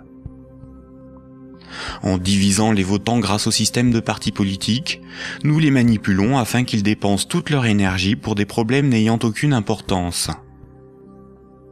C'est donc grâce à une action discrète que nous garantirons la pérennité de ce que nous avons si bien planifié et accompli. Rappelez-vous, dans l'Antiquité, la monnaie physique a été inventée par des souverains pour lever des armées, conquérir de nouveaux territoires et instaurer une dépendance des peuples à la monnaie par la levée des impôts. Toutes les dettes devaient être réglées avec la monnaie du souverain. Cela lui permettait d'acheter les richesses aux populations avec la monnaie qu'il fabriquait lui-même. Une seule et même organisation gérait la fabrication de la monnaie, les armées, la législation, la justice et les forces de l'ordre. Aujourd'hui encore, la monnaie reste un instrument de domination et un élément clé de la géopolitique. Le siècle dernier a été celui du dollar américain. Le dollar américain est de loin la monnaie la plus répandue sur Terre. Le budget militaire américain est égal aux dépenses militaires de tous les autres pays réunis. Tous les ans, ce budget est voté par le Congrès et généreusement financé par la Banque fédérale américaine. Fondée en 1913, la Banque fédérale américaine est une banque privée et non une institution publique. La force militaire permet aux États-Unis d'assurer le statut de monnaie de réserve mondiale au dollar américain et de l'imposer dans le commerce international. Avant les attentats du 11 septembre 2001, les pays clés indépendants du système monétaire anglo-saxon étaient l'Afghanistan, l'Irak, le Soudan, la Libye, la Syrie, Cuba, la Corée du Nord, la Somalie et l'Iran. Les États-Unis et leurs alliés ont attaqué l'Afghanistan, l'Irak et la Libye. En Libye, une banque centrale opérationnelle a été créée par les soi-disant rebelles avant même que la guerre ne soit finie. Le colonel Kadhafi, Saddam Hussein et Kennedy ont en commun d'avoir défié la domination du dollar américain du cartel de banques privées qui dirige la Banque fédérale américaine. Aujourd'hui, les banques centrales sont indépendantes de tout pouvoir politique et sont coordonnées à l'échelle mondiale par la Banque des banques centrales, la BRI, Banque des règlements internationaux, située à Bâle en Suisse. Ce n'est pas une institution publique, elle n'a aucun mandat, ses membres ne sont pas élus, et pourtant c'est probablement le cœur du futur gouvernement mondial. L'application de la loi par les tribunaux, les forces de l'ordre, l'armée, sont comme des services assurés par les États à la corporation bancaire, qui contrôle aussi les plus grandes entreprises du monde. La propagande et la guerre permettent d'étendre la zone d'influence des monnaies, et donc le pouvoir de ceux qui en contrôlent la production. Sans la création monétaire par les banques commerciales privées, l'économie ne pourrait pas se développer, et le financement des États par les impôts et les taxes ne serait pas possible. Par cette dépendance, les intérêts de la corporation bancaire sont aussi ceux de la classe politique. Mayer Amschel Rothschild, célèbre banquier du XVIIe siècle, considéré comme le père de la finance internationale, a triomphalement déclaré ceci. « Donnez-moi le droit d'émettre et de contrôler l'argent d'une nation, et alors peu m'importe qui fait ses lois. » Est-ce vraiment le peuple qui a le pouvoir ? Démocratie veut dire le pouvoir au peuple. En grec, démos c'est le peuple et kratos c'est le pouvoir. Dans un état de droit, celui qui établit les lois a le pouvoir. En démocratie, c'est le peuple qui écrit et vote les lois. Une aristocratie, c'est le pouvoir au meilleur. En grec, aristos, c'est le meilleur, et kratos, c'est le pouvoir. En aristocratie, ce sont les meilleurs qui ont le pouvoir et établissent les lois. Une oligarchie, c'est le pouvoir à un petit nombre. Oligos, c'est un petit nombre. En oligarchie, c'est un petit nombre qui a le pouvoir. En France, nous sommes sous un régime dénommé gouvernement représentatif. Tous les 5 ans, on demande au peuple d'élire ses représentants parmi un groupe d'hommes politiques, dénommé classe politique. Les représentants écrivent et votent les lois, pas le peuple. Nous sommes donc dans une oligarchie. Historiquement, le terme de démocratie pour désigner le gouvernement représentatif a été employé dans les années 1830 pour tromper l'opinion publique et faire croire au peuple qu'il a le pouvoir. Ce mensonge perdure encore de nos jours. Si nous étions en démocratie, nous voterions nous-mêmes les lois, par des votations ou des référendums, et nous pourrions aussi en écrire, en proposer. En France, les représentants du peuple sont des politiciens de carrière, pour beaucoup fonctionnaires et issus de classes supérieures, âgés de 60 ans en moyenne. Ils ne sont en rien représentatifs du peuple français. Une fois les représentants élus parmi l'oligarchie de la classe politique, les électeurs n'ont aucun contrôle sur la politique menée et la législation établie. Les représentants votent selon leurs opinions, leurs intérêts, leur complicité ou leur carrière politique. Ils sont la cible de groupes d'intérêts qui influencent leur vote. Les textes de loi sont dans 9 cas sur 10 rédigés par de hauts fonctionnaires non élus.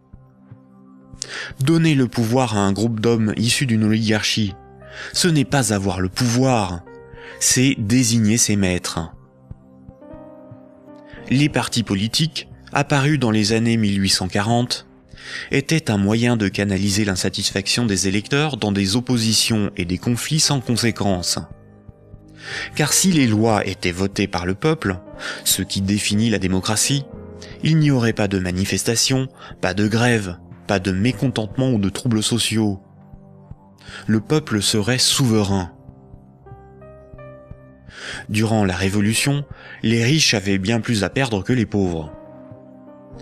Voltaire, figure emblématique des Lumières, disait ceci: « Un pays bien organisé est celui où le petit nombre fait travailler le grand nombre, est nourri par lui, et le gouverne. »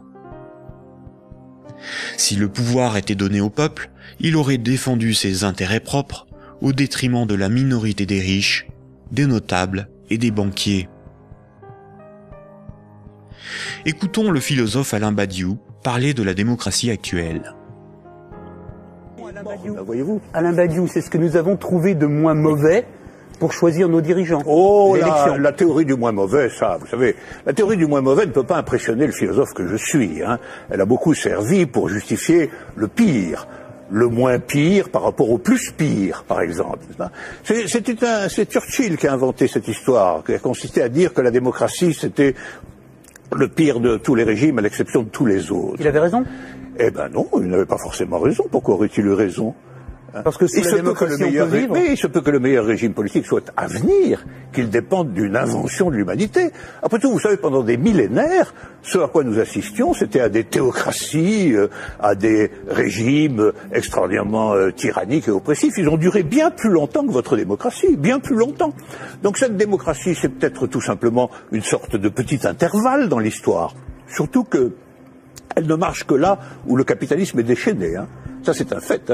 Le régime parlementaire démocratique, je le constate, c'est un fait, il n'existe comme régime installé, consensuel, conséquent, que là où l'économie capitaliste s'est développée. Et quand l'économie capitaliste commence à flancher, ce type de représentation politique se sent aussi un peu malade, n'est-ce pas ?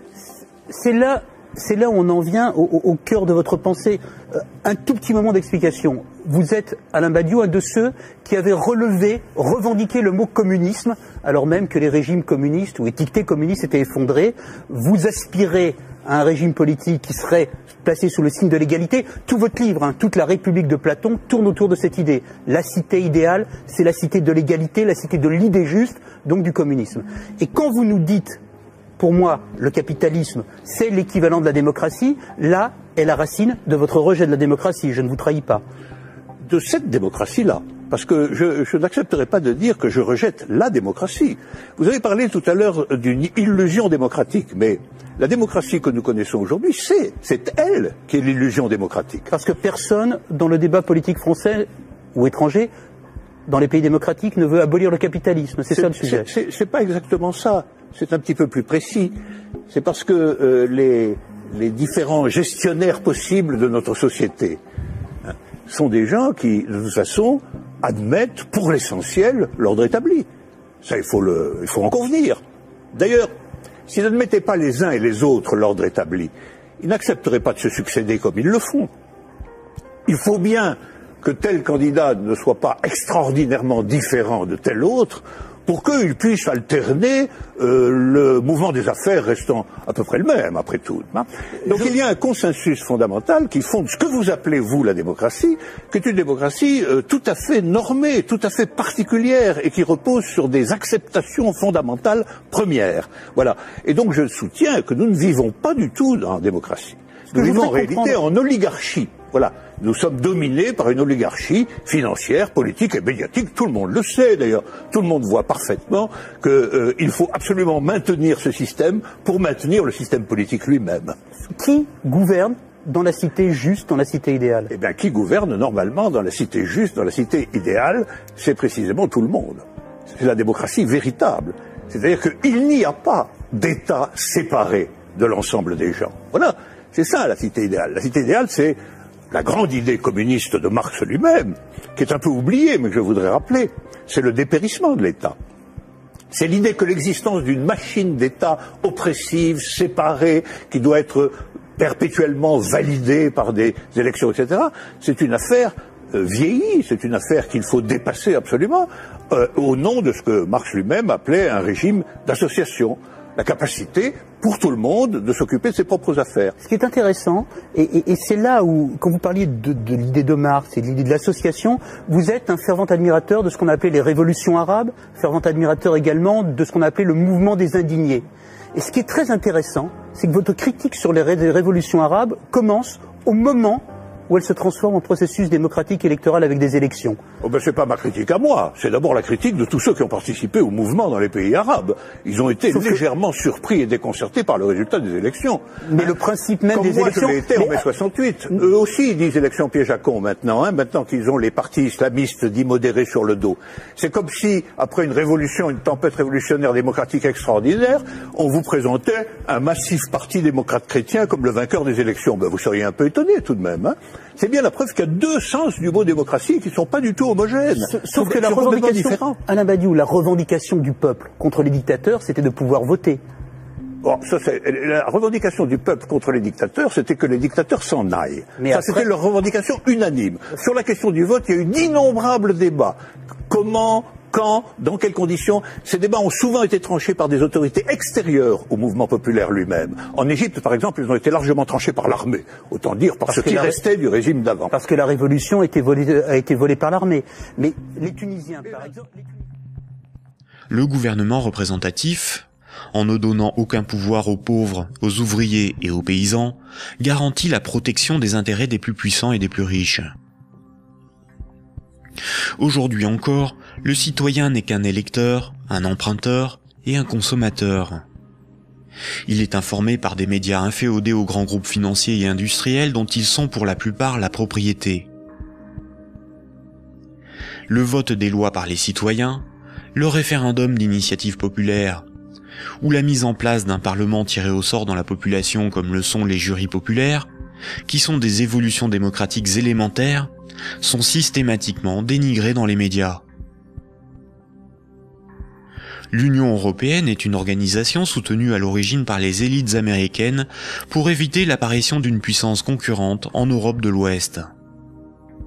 Elle est néolibérale et structurellement antidémocratique. Si les peuples européens écrivaient et votaient eux-mêmes les lois de l'Union, Bruxelles ne serait pas la seconde place de lobbying après Washington.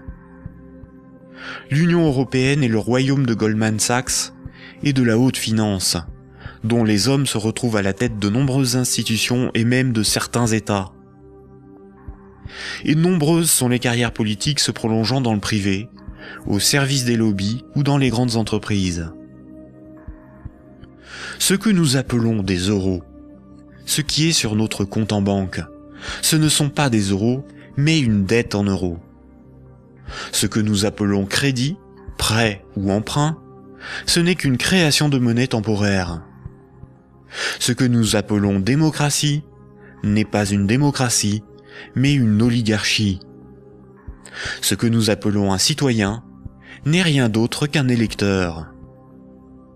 Ces manipulations du langage empêchent les intellectuels, les politiciens, les journalistes et les électeurs de penser le monde. Elles dissimulent avec habileté le pouvoir sans égal des corporations, de la finance et du secteur bancaire.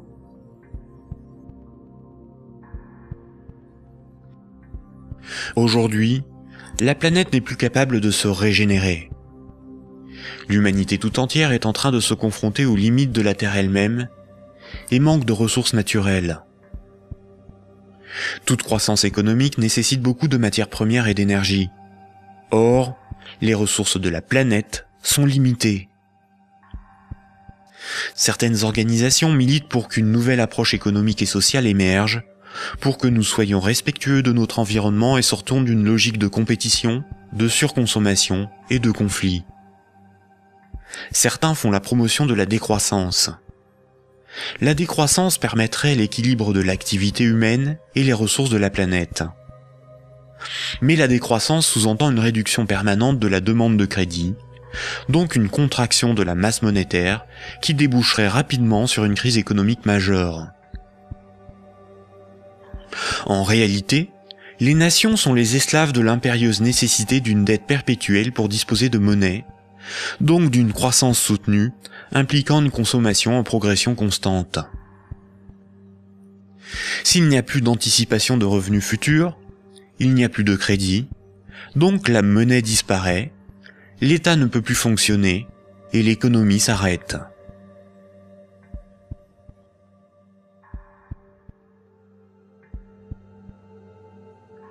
La monnaie en circulation est créée par les banques contre intérêt lorsqu'elles accordent des crédits et détruite lors du remboursement des crédits. Ce cycle monétaire garantit aux banques une rente perpétuelle. Les créanciers sont les banques et le secteur financier, et les débiteurs sont le reste du monde. Notre système économique n'est en rien libéral, puisque nous sommes dépendants des banques pour réaliser le moindre échange économique. Nous ne sommes pas libres de ne pas être endettés. La rareté de la monnaie organise la concurrence entre les individus, entre les entreprises, entre les nations. Les banques créent la monnaie en fonction de leurs propres intérêts et non en fonction de l'intérêt général. Les conflits armés sont plus lucratifs que la diplomatie. La concurrence, plus dépensière que la coopération. La spéculation plus rentable que le social. Si les banques pouvaient nous vendre l'air que l'on respire, elles le feraient. Pour certains philosophes des siècles passés, voici l'ordre naturel des choses. Le divin représente l'ordre supérieur. L'ordre moral est guidé par le divin, par le sacré. L'ordre politique est guidé, lui, par la morale. Et la finance, elle, est au service de l'ordre politique. Mais si la monnaie n'est plus le reflet des échanges économiques de ceux qui créent les richesses réelles, mais le moyen par lequel ces richesses réelles sont échangées, l'argent devient le maître du monde. Une inversion des ordres s'opère. Le divin est remplacé par l'argent. N'a de valeur que ce qui a un prix. Les marchés font office de morale. Rien ne doit enfreindre les lois du marché, bénéfiques pour l'humanité. La finance est au service des marchés. Les financiers sont les nouveaux prophètes, ils défendent l'immanente main invisible. La politique et l'État sont au service de la finance, car ils en sont dépendants. Ils sont forcés de défendre les intérêts de la finance au détriment de ceux des peuples. Frédéric Bastiat, économiste politique au XIXe siècle, disait ceci. Quand le pillage devient un moyen d'existence pour un groupe d'hommes qui vit au sein de la société, ce groupe finit par créer pour lui-même tout un système juridique qui autorise le pillage et un code moral qui le glorifient.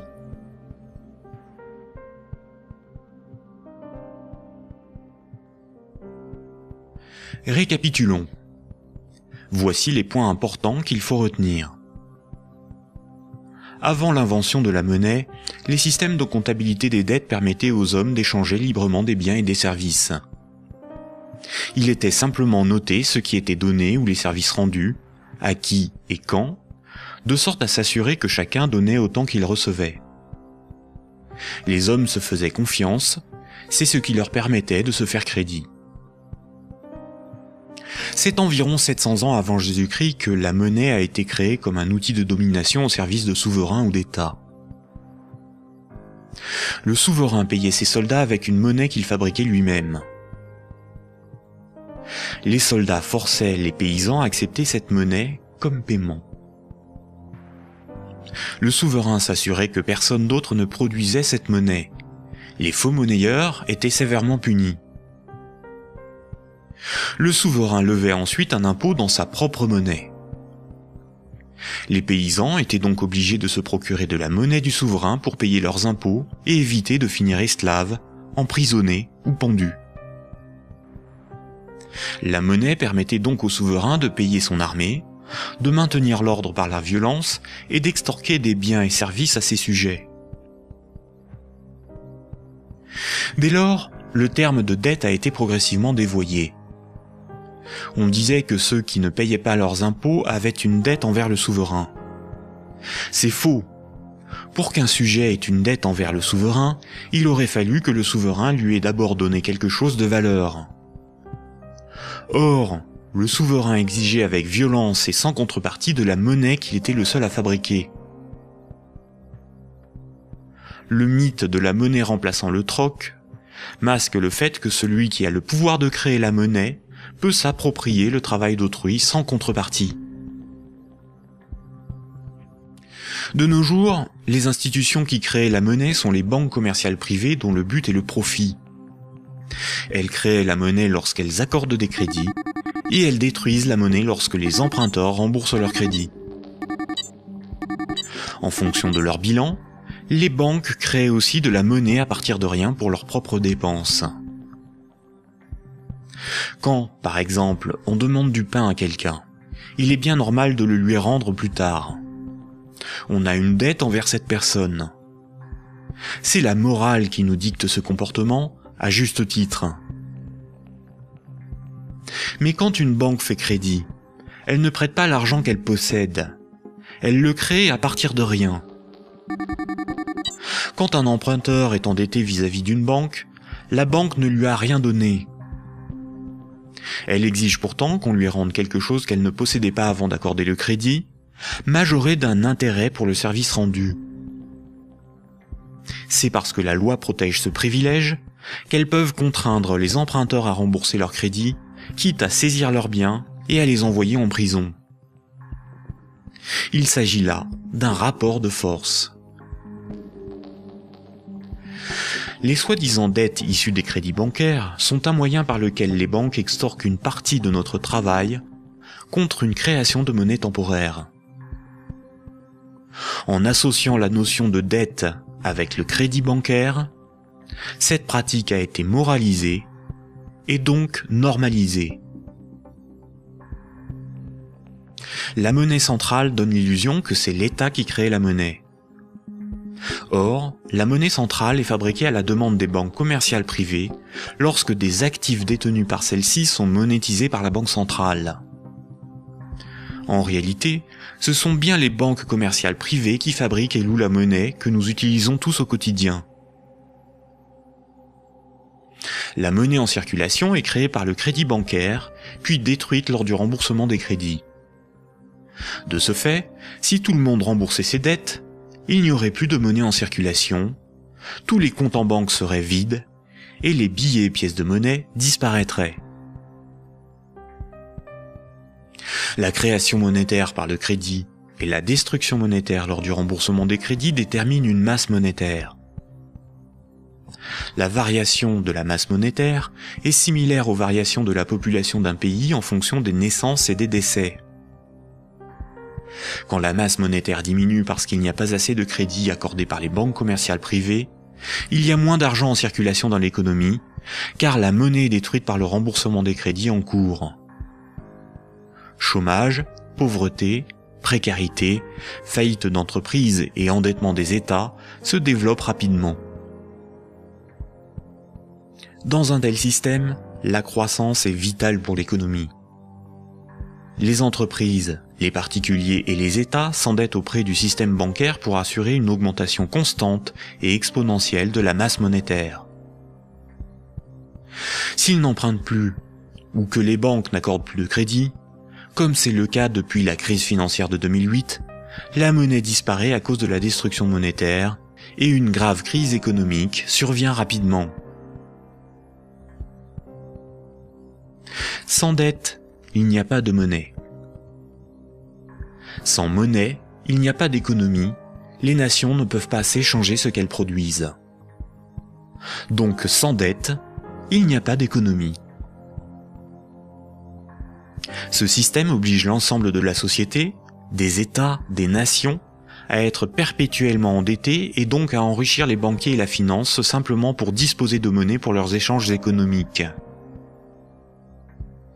C'est par ce principe que le système bancaire a servi le monde économique à ce profit, sans contrepartie productive. Chaque crédit sert à acheter une maison, une voiture, une télévision, et induit la consommation d'énergie et de matières premières pour leur fabrication. La nécessité de toujours plus de crédit provoque la destruction de l'environnement, le pillage des ressources de la planète, la surproduction, la concurrence et le consumérisme. Tant que chaque unité de monnaie, chaque euro, sera issu d'un crédit bancaire, les banques gouverneront le monde et l'humanité pillera la planète et détruira l'environnement pour enrichir l'oligarchie financière. Imaginons ce que serait la monnaie du futur. Imaginons un micro-pays avec 2 citoyens. Paul et Jacques se rencontrent. Leurs comptes sont à 0. Paul a fabriqué une chaise. Il la vend à Jacques 10 unités de compte. Jacques a alors moins 10 sur son compte et Paul a plus 10.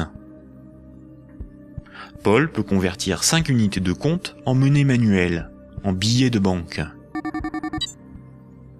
Ainsi, tant qu'ils sont dans leurs débits autorisés, personne ne peut empêcher Paul et Jacques de s'échanger ce qu'ils produisent. Leur débit autorisé est calculé en fonction de leurs actifs et de leur solvabilité, et représente le risque financier que doit assumer la société tout entière. La monnaie du futur est un jeu à somme nulle. Dans le futur, la monnaie sera représentative des échanges économiques réalisés, et non ce qui les permet. Aujourd'hui, la monnaie ne fonctionne pas du tout comme ça. Ajoutons dans ce micro-pays une banque. Pour acheter la chaise de Paul, Jacques va emprunter à la banque les 10 € nécessaires pour la payer. Jacques devra rembourser ces 10 € à la banque et verser en plus 1 € d'intérêt qui n'existe pas. Après la transaction, Paul possède bien les 10 € nécessaires à rembourser la banque et il faudra bien que Jacques les récupère d'une manière ou d'une autre pour rembourser son crédit. Il devra vendre son temps ou fabriquer des choses à vendre pour récupérer les euros pour rembourser son crédit. Mais les 1 € d'intérêt n'existeront qu'à partir du moment où un nouveau crédit aura été demandé à la banque. On comprend donc plusieurs réalités. Paul et Jacques sont dépendants de la volonté de la banque d'accorder ou non le crédit pour s'échanger ce qu'ils produisent. Ils sont obligés malgré eux d'enrichir la banque en achetant de la monnaie temporaire, qui sera détruite lors du remboursement des crédits. Le remboursement des intérêts oblige Paul et Jacques à perpétuellement emprunter à la banque pour pouvoir la rembourser. Ce système crée artificiellement un manque permanent de moyens de paiement qui débouche sur une concurrence accrue pour capter la monnaie en circulation. Paul et Jacques ont avant tout le problème de se procurer de la monnaie pour vivre. Il faut bien distinguer ce qui est au service de l'intérêt général et ce qui est au service d'intérêts particuliers. L'intérêt général, c'est l'intérêt du plus grand nombre, des nations dans leur ensemble. Les intérêts particuliers sont ceux des oligarques, des riches, des gens de pouvoir, des actionnaires, c'est-à-dire une minorité de personnes dans la société et à travers le monde. Prenons la monnaie. La monnaie sert des intérêts particuliers. Elle sert les intérêts de ceux qui la fabriquent, c'est-à-dire les banques commerciales privées et la finance, dont le but est l'enrichissement. La monnaie existe parce qu'il y a ce qu'on appelle des dettes. Ces dettes ne servent que des intérêts particuliers. La bourse et la spéculation, les marchés financiers, représentent très majoritairement des intérêts particuliers. La rémunération de l'épargne et des comptes courants des déposants, de l'homme de la rue, est marginale en comparaison des bénéfices engrangés par l'industrie financière. Le système politique, qui est censé défendre l'intérêt général, est forcé de protéger les privilèges des banques, des corporations et de la finance. Depuis les Lumières et la Révolution française, les régimes politiques basés sur l'élection de représentants ont été voulus parce qu'ils sont antidémocratiques. Ils permettent de défendre les intérêts de la classe supérieure et des élites par l'établissement de collusions toujours plus fortes entre la classe politique et les oligarchies financières et capitalistiques dont ils sont dépendants. La guerre est souvent financée par les riches et les banquiers. Seules des révolutions, des rébellions ou des révoltes se veulent véritablement au service de ceux qui les mènent. Les guerres, elles, ne servent que rarement l'intérêt général. La science, l'environnement, la santé, l'éducation, le progrès technique sont au service de l'intérêt général. En réalité, avec la privatisation de l'ensemble de ces domaines, ils sont de plus en plus au service d'intérêts particuliers afin d'en tirer le maximum de profit. La généralisation de l'économie de marché s'accompagne d'une concentration des richesses telle qu'à l'échelle mondiale, les 85 personnes les plus riches ont autant que les 3,5 milliards les plus pauvres. Et ces disparités ne cessent aussi de s'accroître dans les pays développés. La majorité productive s'appauvrit quand une minorité financière et capitalistique s'enrichit. Les riches n'ont jamais été aussi riches. Comment en est-on arrivé à une telle situation ? Pourquoi n'y a-t-il pas de mobilisation ou de révolte contre le capitalisme et la finance déchaînée qui ne cessent de dicter leurs lois aux nations ? La dictature parfaite serait une dictature qui aurait les apparences de la démocratie, une prison sans murs dont les prisonniers ne songeraient pas à s'évader. Un système d'esclavage où, grâce à la consommation et au divertissement, les esclaves auraient l'amour de leur servitude. Aldous Huxley, dans Le meilleur des mondes. La croissance, essentielle à la domination de la finance, nécessite des travailleurs consommateurs dociles et manipulables. La télévision les divertit par les jeux, les séries, le voyeurisme de la télé-réalité et un flot d'informations brutes, sans aucune analyse, ne jouant que sur la force des images, l'émotionnel et les peurs primaires. On y fait l'apologie de l'oligarchie, des idoles, du consumérisme, de la légèreté, du sexe et de la bêtise. Consommer, c'est être libre et heureux, réfléchir est futile et ennuyeux. Le vocabulaire est réduit, le sens des mots dévoyé, de sorte qu'il n'est plus possible de penser la réalité. L'éducation est réduite à une forme de conditionnement à la servitude et d'insertion professionnelle. Un individu inculte n'a qu'un horizon de pensée limité, et plus sa pensée est bornée à des préoccupations futiles, moins il peut se révolter. La destruction des États-nations, de la cellule familiale, la négation des identités culturelles, religieuses et sexuelles, sont les moyens de supprimer tous leurs repères aux individus. Ils n'ont alors ni l'environnement social et institutionnel, ni les ressources mentales pour s'opposer à la domination mondiale des multinationales et de l'oligarchie financière, politique et capitalistique. Il faut comprendre que la télévision, la radio et la presse sont des médias unidirectionnels, alors que l'Internet est multidirectionnel.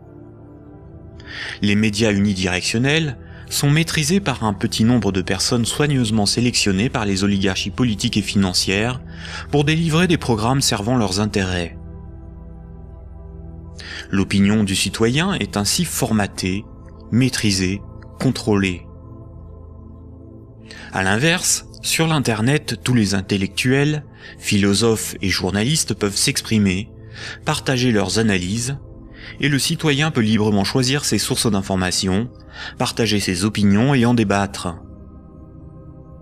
Pour maîtriser la liberté de l'Internet, l'oligarchie crée une fausse dissidence sous la forme de médias qui semblent subversifs, comme Mediapart, Rue 89, Le Canard enchaîné, le magazine Marianne, ou encore des organisations comme Wikileaks, dont la fonction est de canaliser les citoyens les plus critiques sur des sujets sans importance, d'organiser leur indignation, de monter les uns contre les autres, et de décrédibiliser les analyses réellement subversives. Et quand le prêt-à-penser perd trop de terrain, la liberté d'opinion et d'expression n'existe plus.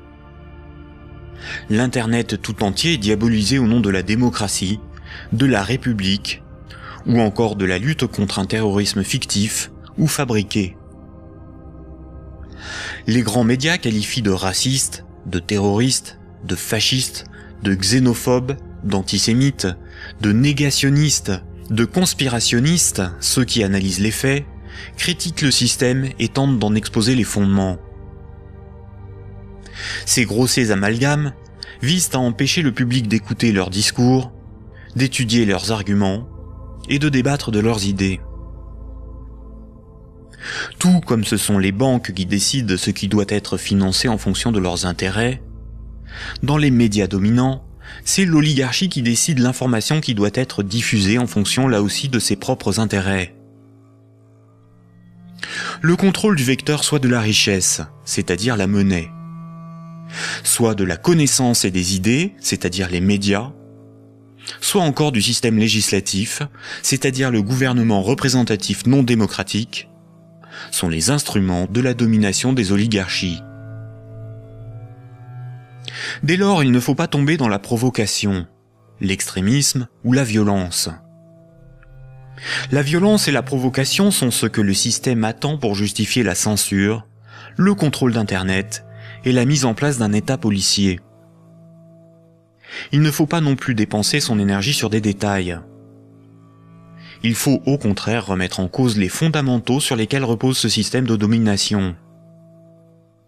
Tous les mouvements progressistes, sociaux ou alternatifs, quelle que soit leur forme, associations, partis politiques, ONG, et quelle que soit leur cause, devraient faire la promotion de 3 changements décisifs pour le monde de demain. Premier point. Remettre la création monétaire au service de l'intérêt général. Tant que ce sont les banques qui décident ce qui mérite d'être ou de ne pas être financé en fonction de leurs propres intérêts, le pouvoir politique et le libéralisme ne sont qu'illusions. Les banques ne sont pas là pour faire du social ou de l'investissement. Elles sont là pour faire des profits en prenant le moins de risques possible. Deuxième point.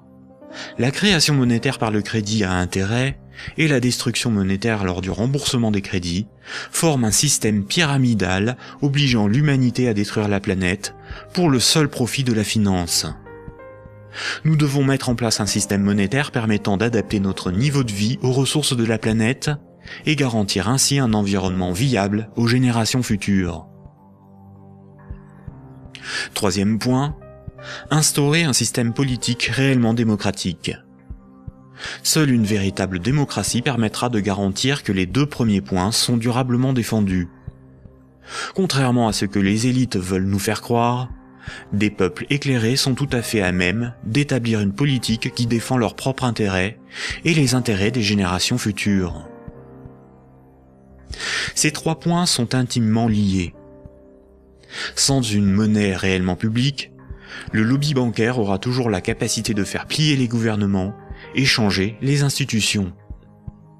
Un régime réellement démocratique, où c'est le peuple qui vote lui-même les lois, permet à la nation de s'opposer à toute privatisation de la monnaie et est la garante du maintien de la finance au service de l'intérêt général.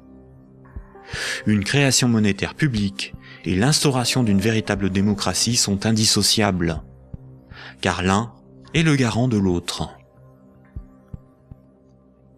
Voici quelques mouvements citoyens dont les propositions permettraient des évolutions majeures de la société. La monnaie permanente, le 100% monnaie ou smart.